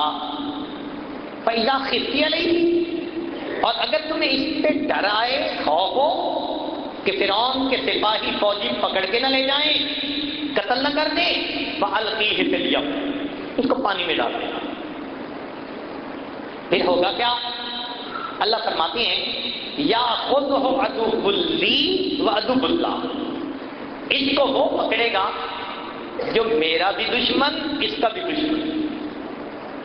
یا اللہ، یہ بچہ دشمن کے ہاتھ میں آئے گا؟ فرمایا ہاں.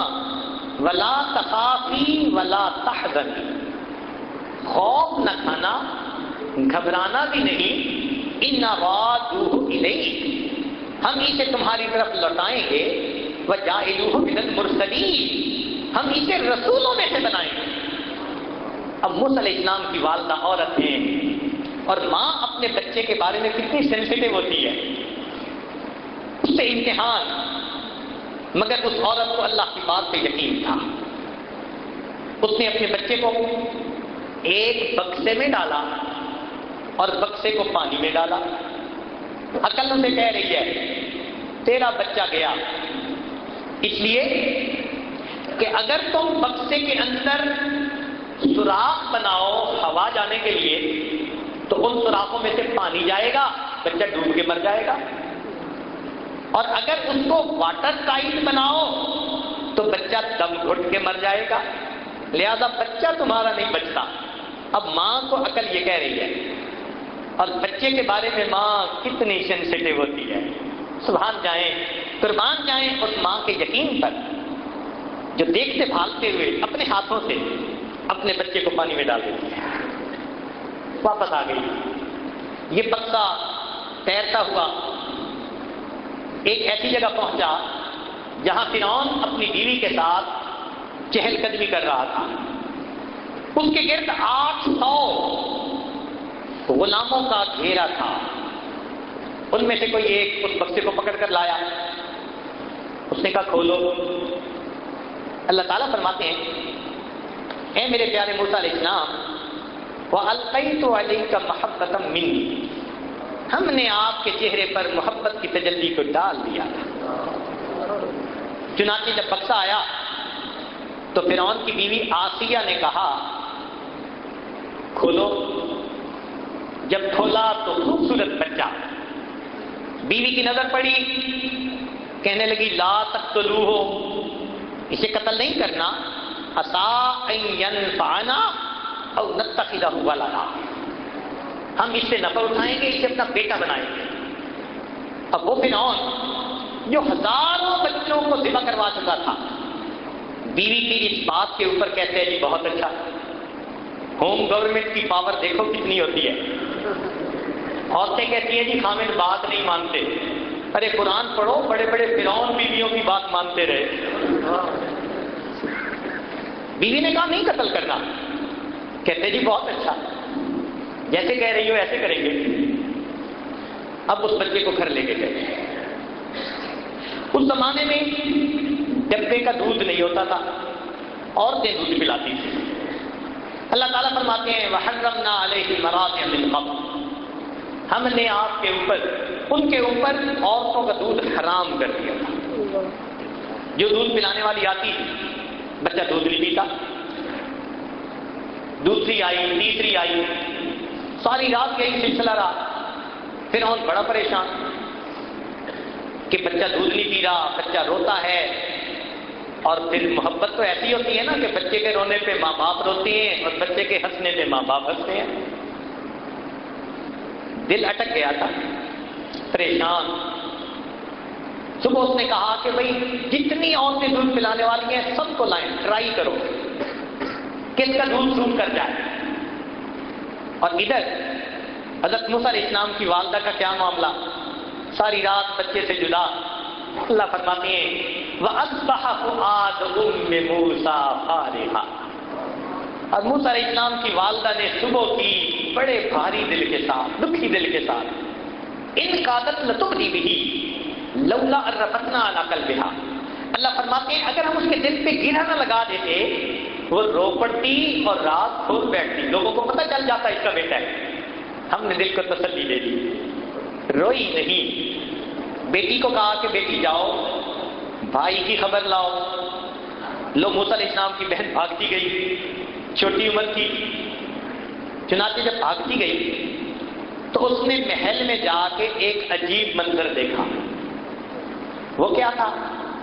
عورتیں دودھ پلانے کے لیے آ رہی ہیں اور بھائی دودھ نہیں پیتا. اس نے موقع دیکھا، فرعون کو کہا هل ادلکم علی اہل بیت یکفلونہ وہم لہ ناصحون. میں تمہیں ایسے گھر والوں کے بارے میں بتاؤں جو اس کی کفالت بھی اچھی کریں گے اور اس کے بڑے خیر خواہ ہوں گے. مفسرین نے لکھا کہ فرعون کو کھٹکی تو صحیح بات. اس نے بچی کو پکڑ کے کہا تم کیوں کہہ رہی ہو وہ بڑے اس کے خیر خواہ ہوں گے؟ وہ بھی موسیٰ علیہ السلام کی بہن تھی. کہنے لگے کہ ہم آپ کی رعایا ہیں، ہم آپ کے ساتھ خیر خواہی نہیں کریں گے تو کون کرے گا؟ کہنے لگے ہاں بات تو ٹھیک ہے، اچھا لے آؤ جس کو لاتی. موسیٰ علیہ السلام کی بہن آ گئی، امی چلو بڑا اچھا موقع ہے. موسیٰ علیہ السلام کی والدہ آئی، اس نے بچے کو فیڈ دینی شروع کی. بچے نے دودھ پینا شروع کر دیا، کو حرام مت کیا. وہ جی ایک عورت کا دودھ اس بچے نے پی لیا. فرعون رات کا جاگا ہوا تھا، خدائی کا دعویٰ کرنے والا بدبخت نیند سے پریشان تھا. جب اسے اطلاع ملی نا کہ بچے نے ایک عورت کا دودھ پی لیا، کہتے بہت اچھا میں تو سوؤں گا، اس عورت کو جانے نہیں دینا. اب موسیٰ علیہ السلام کی والدہ وہاں، وہ 3 دن وہاں رہی. 3 دن کے بعد اس نے کہا کہ بھئی بات سنو، اپنا گھونسلہ اپنا کچا ہو یا پکا، مجھے تو اپنا گھر اچھا لگتا ہے، اس لیے مجھے گھر جانے دو. فرعون کہنے لگا اچھا سنو، تم گھر جانا چاہتی ہو تو اکیلی نہ جاؤ، بچے کو ساتھ لے کے جاؤ، اور تمہاری تنخواہ ہم تمہیں گھر پہنچا دیں گے، اپنے گھر میں اس کا خیال رکھنا. اللہ تعالیٰ عجیب الفاظ سے فرماتے ہیں فَرَدَدْنَاهُ إِلَىٰ أُمِّهِ. ہم نے اس بچے کو لوٹایا اپنی ماں کے ساتھ. کیوں؟ کئی تقرّ عَيْنُهَا، تاکہ اس کی آنکھیں ٹھنڈی ہو. وَلَا تَحْزَنْ، اور وہ غمزدہ نہ ہو. وَلِتَعْلَمْ، اور وہ جان لے أَنَّ وَعْدَ اللَّهِ حَقٌّ، کہ اللہ کے وعدے سچے ہیں. وَلَٰكِنَّ أَكْثَرَهُمْ لَا يَعْلَمُونَ، اکثر لوگ اس بات کو نہیں جانتے. میرے پروردگار کے وعدے ایسے سچے تو کم از کم ہم ایک عورت جیسا ہی اپنا یقین بنا لیں، یا عورت سے ہی گئے گزرے. مرد ہیں، کچھ عقل کے ناخن لیں، اللہ کی ذات پر اپنے یقین کو مضبوط سے اثبت کر دیں. آج کی عورتیں حضرت موسیٰ علیہ السلام کی والدہ جیسا یقین پیدا کر دیں. پھر یہ کبھی اپنے خامن کو رشوت نہیں لینے دیں گی، اپنے خامن کو سود کا کاروبار نہیں کرنے دیں گی. زکوٰۃ اپنے وقت پہ ادا کریں گے کیونکہ اللہ کے وعدوں پر یقین ہوگا. اللہ تعالیٰ ہمیں اپنے وعدوں پر پکا یقین عطا فرمائے، اور دنیا میں اور آخرت میں اللہ تعالیٰ ہمیں سرخرو فرمائے، کامیاب فرما دے. وآخر دعوانا ان الحمد للہ رب العالمین.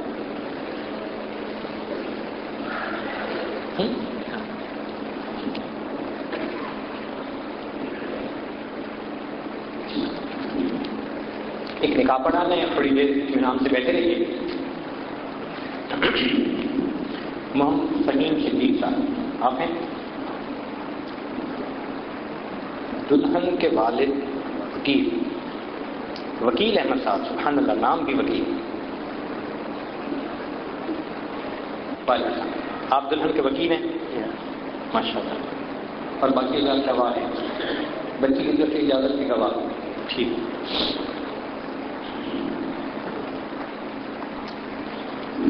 الحمد لله نحمده ونستعينه ونستغفره ونؤمن به ونتوكل عليه ونعوذ بالله من شرور أنفسنا ومن سيئات أعمالنا من يهده الله فلا مضل له ومن يضلله فلا هادي له ونشهد أن لا إله إلا الله وحده لا شريك له ونشهد أن سيدنا ومولانا محمدا عبده ورسوله. أما بعد، أعوذ بالله من الشيطان الرجيم. بسم الله الرحمن الرحيم. يا أيها الناس اتقوا ربكم الذي خلقكم من نفس واحدة وخلق منها زوجها وبث منهما رجالا كثيرا ونساء واتقوا الله الذي تساءلون به والأرحام إن الله كان عليكم رقيبا. وقال الله تعالى في مقام آخر: يا أيها الذين آمنوا اتقوا الله حق تقاته ولا تموتن إلا وأنتم مسلمون. وقال الله تعالى في مقام آخر: يا أيها الذين آمنوا اتقوا الله وقولوا قولا سديدا يصلح لكم أعمالكم ويغفر لكم ذنوبكم ومن يطع الله ورسوله فقد فاز فوزا عظيما. وقال رسول الله صلى الله عليه وسلم: النکاح من سنتی. وفي رواية أخرى: فمن رغب عن سنتی فليس مني. سبحان ربك رب العزة عما يصفون وسلام على المرسلين والحمد لله رب العالمين.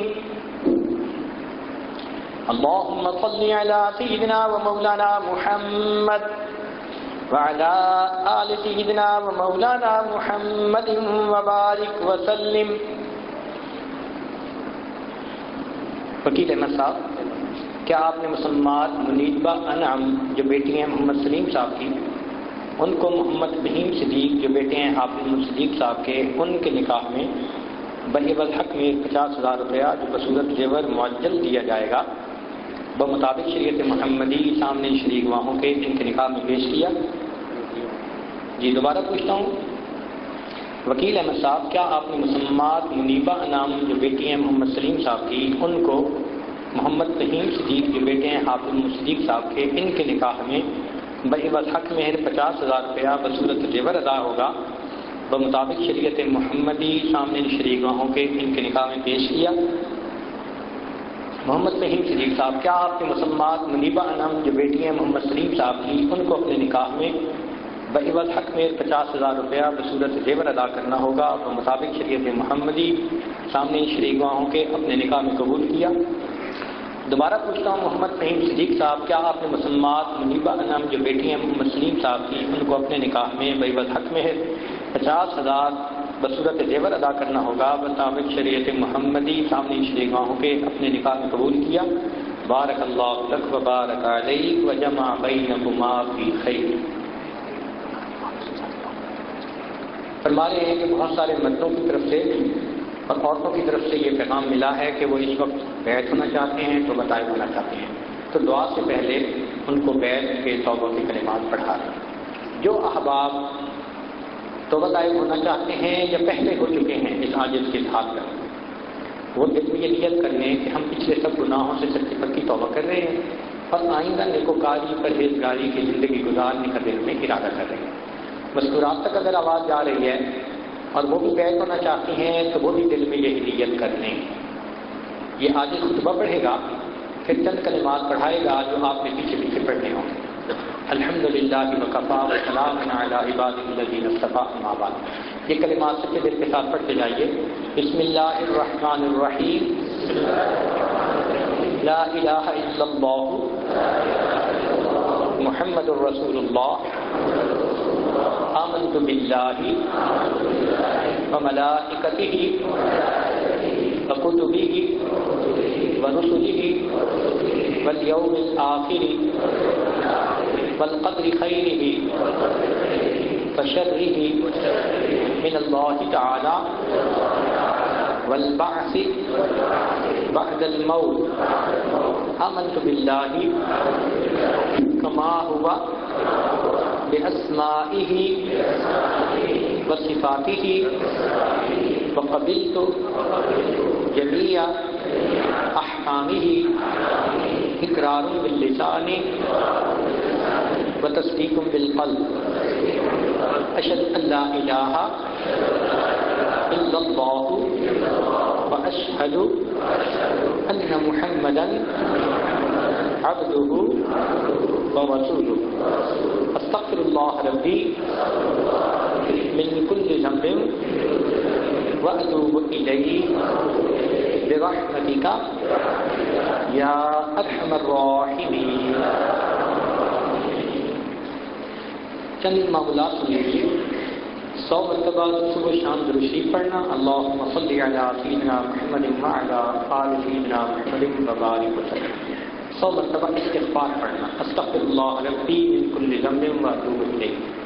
قرآن مجید کی تلاوت کرنا، ایک پارہ ہو تو بہت اچھا، ورنہ آدھا پارہ سے چلتے پھرتے لیتے بیٹھے دل میں اللہ رب العزت کا دھیان رکھنا، دست بکار دل بیار، ہاتھ کام کاج میں مشغول اور دل اللہ تعالیٰ کی یاد میں مشغول۔ اور 5ویں بات ذکر قلبی یعنی مراقبہ روزانہ کرنا۔ طریقہ کار یہ ہے، جب صبح شام نماز پڑھ کر بیٹھیں تو تھوڑی دیر کے لیے ساری دنیا کے خیالات سے ہٹ کٹ جائیں اور اللہ رب العزت کی یاد میں ڈوب جائیں۔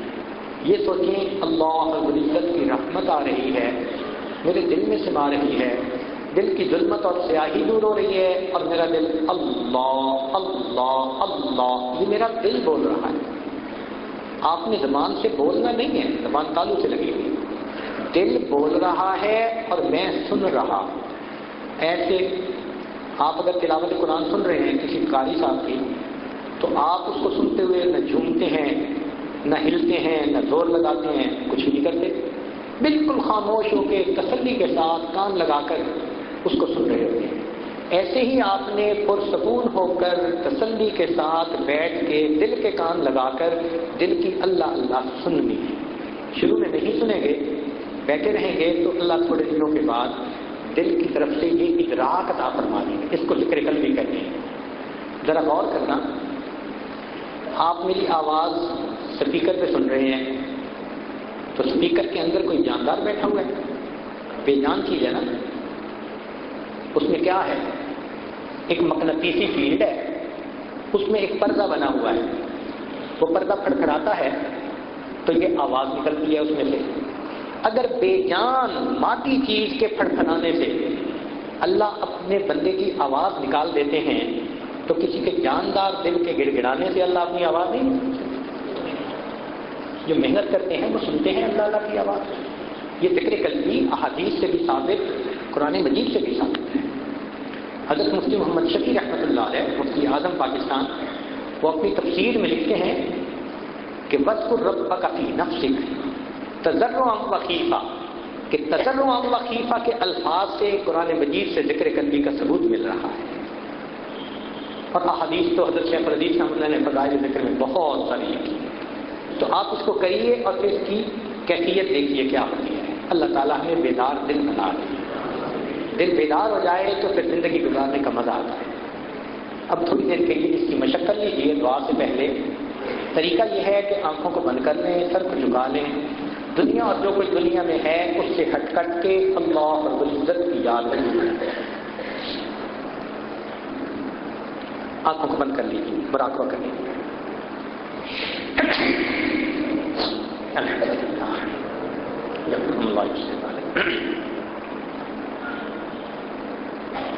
انسان جب اپنے اندر جھانکتا ہے اسے اپنی اصل تصویر نظر آتی ہے۔ اپنے من کے دریچے کو کھولیے، اپنی اصل تصویر کو دیکھیے۔ نیچے لے نیچے لے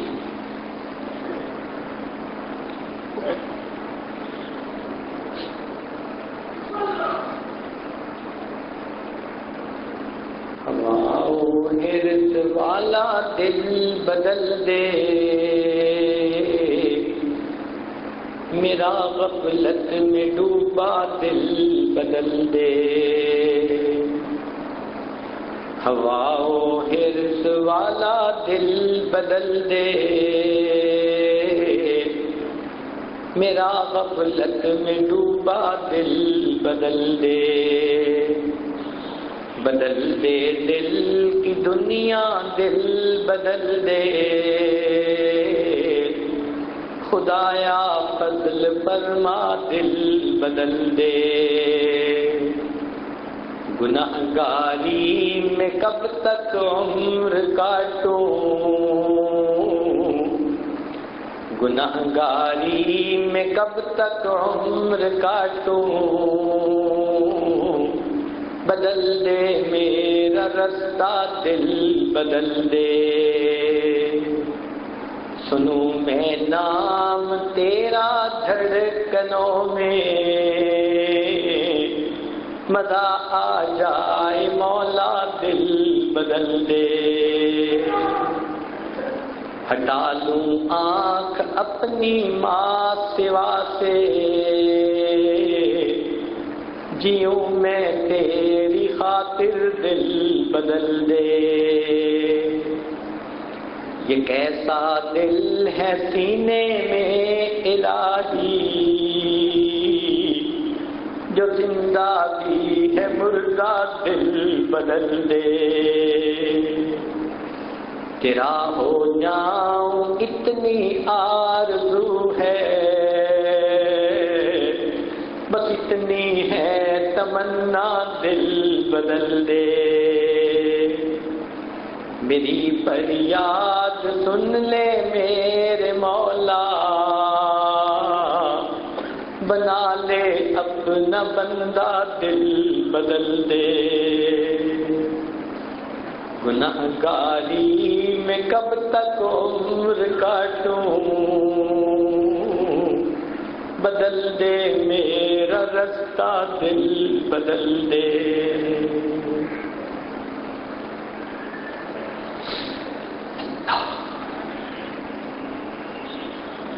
لا الہ الا اللہ محمد رسول اللہ۔ دعا کر لیجیے، سبحان ربی العظیم، اللہم صلی علی سیدنا محمد وعلی آل سیدنا محمد وبارک وسلم۔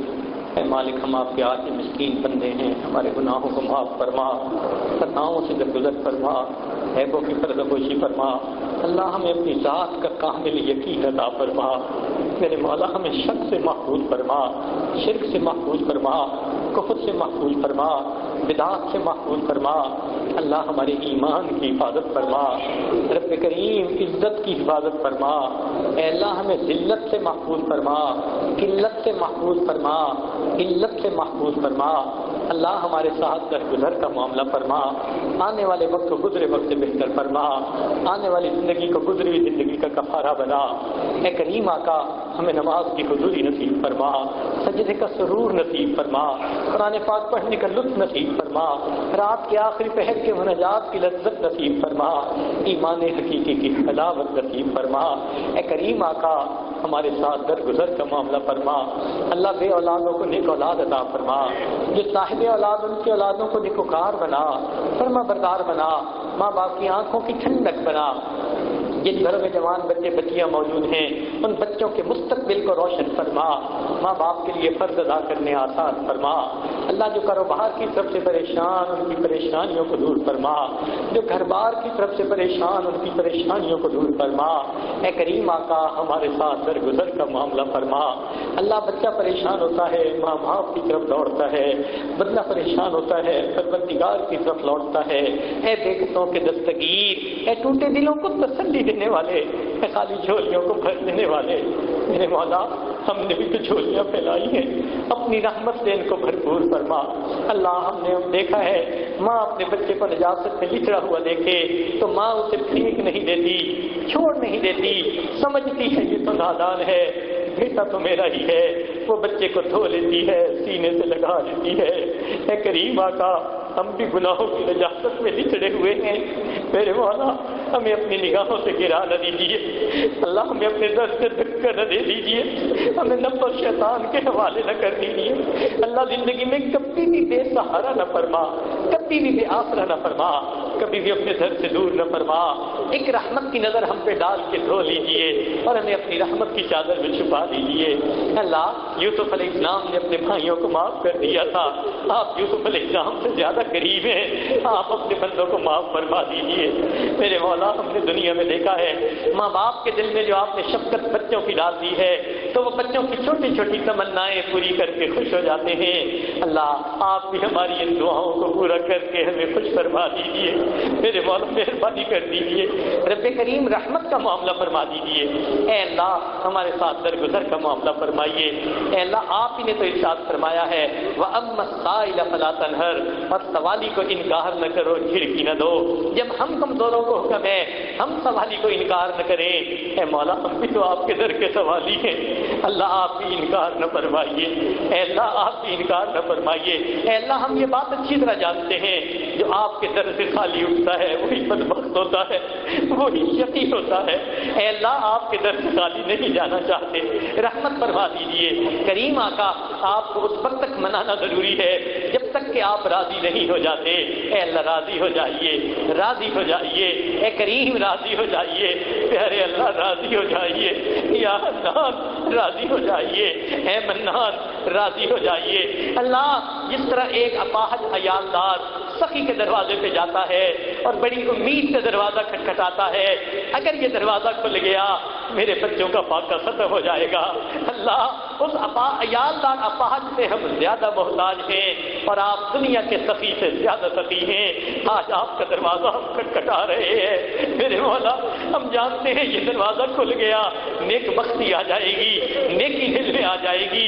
اللہ رحمت کا دروازہ کھول دیجئے، اے اللہ در در کے دھکے کھانے سے بچا لیجئے، رحمت کا معاملہ فرما دیجئے، دوستی کے رنگ میں دشمنی کرنے والوں سے محفوظ فرما دیجئے۔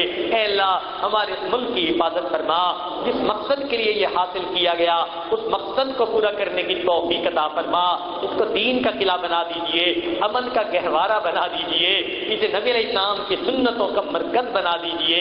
اے اللہ ہمارے تینوں حرم کی حفاظت فرما، مدارس عربیہ کی حفاظت فرما، دعوت و تبلیغ کے کام کی حفاظت فرما، جہاں اللہ اللہ ہوتی ہے ان خانقاہوں کی حفاظت فرما، اقامت دین کی کوششوں کی حفاظت فرما۔ پوری دنیا میں جہاں بھی مسلمان پریشان ہیں اللہ سب کی پریشانیوں کو دور فرما۔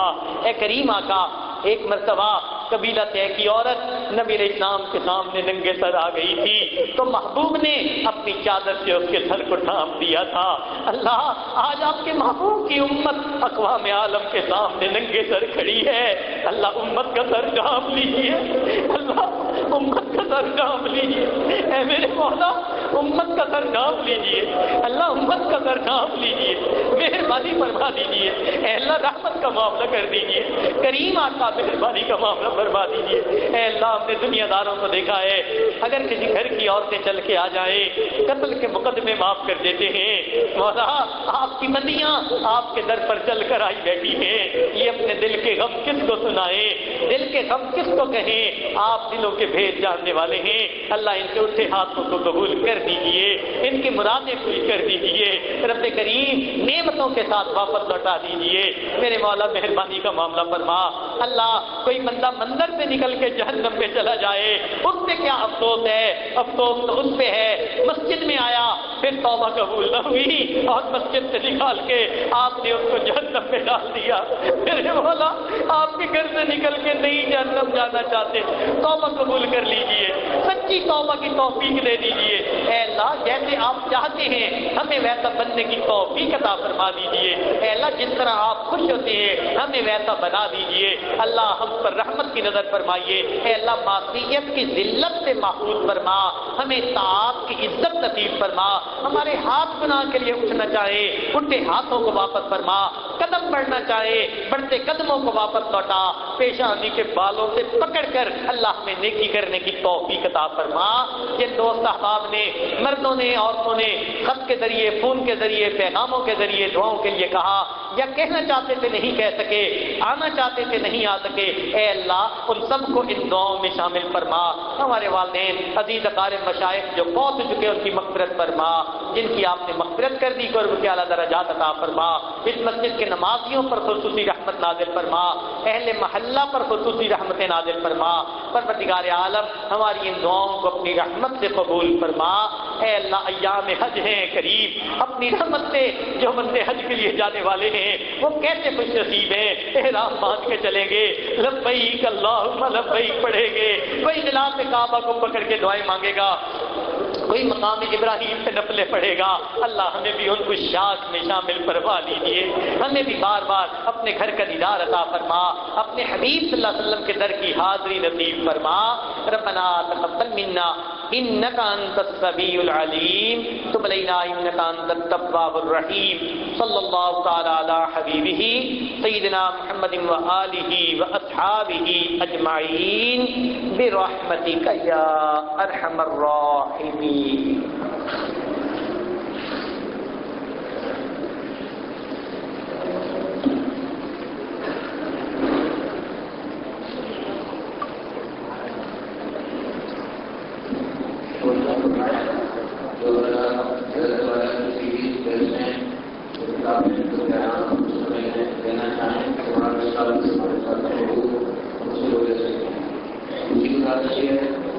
مسافے کے لیے لائن سے تشریف لائیں، دائیں طرف لائن بنا دیا ہے، ادھر سے مسافہ کرتے ہوئے بائیں طرف لے کر جائیں، دائیں طرف سے آئیں گے مسافے کے اور بائیں طرف نکل جائیں، میرے دائیں طرف جانا ہے اور بائیں طرف نکل جائیں تاکہ لائن بنا جائے ہماری وجہ سے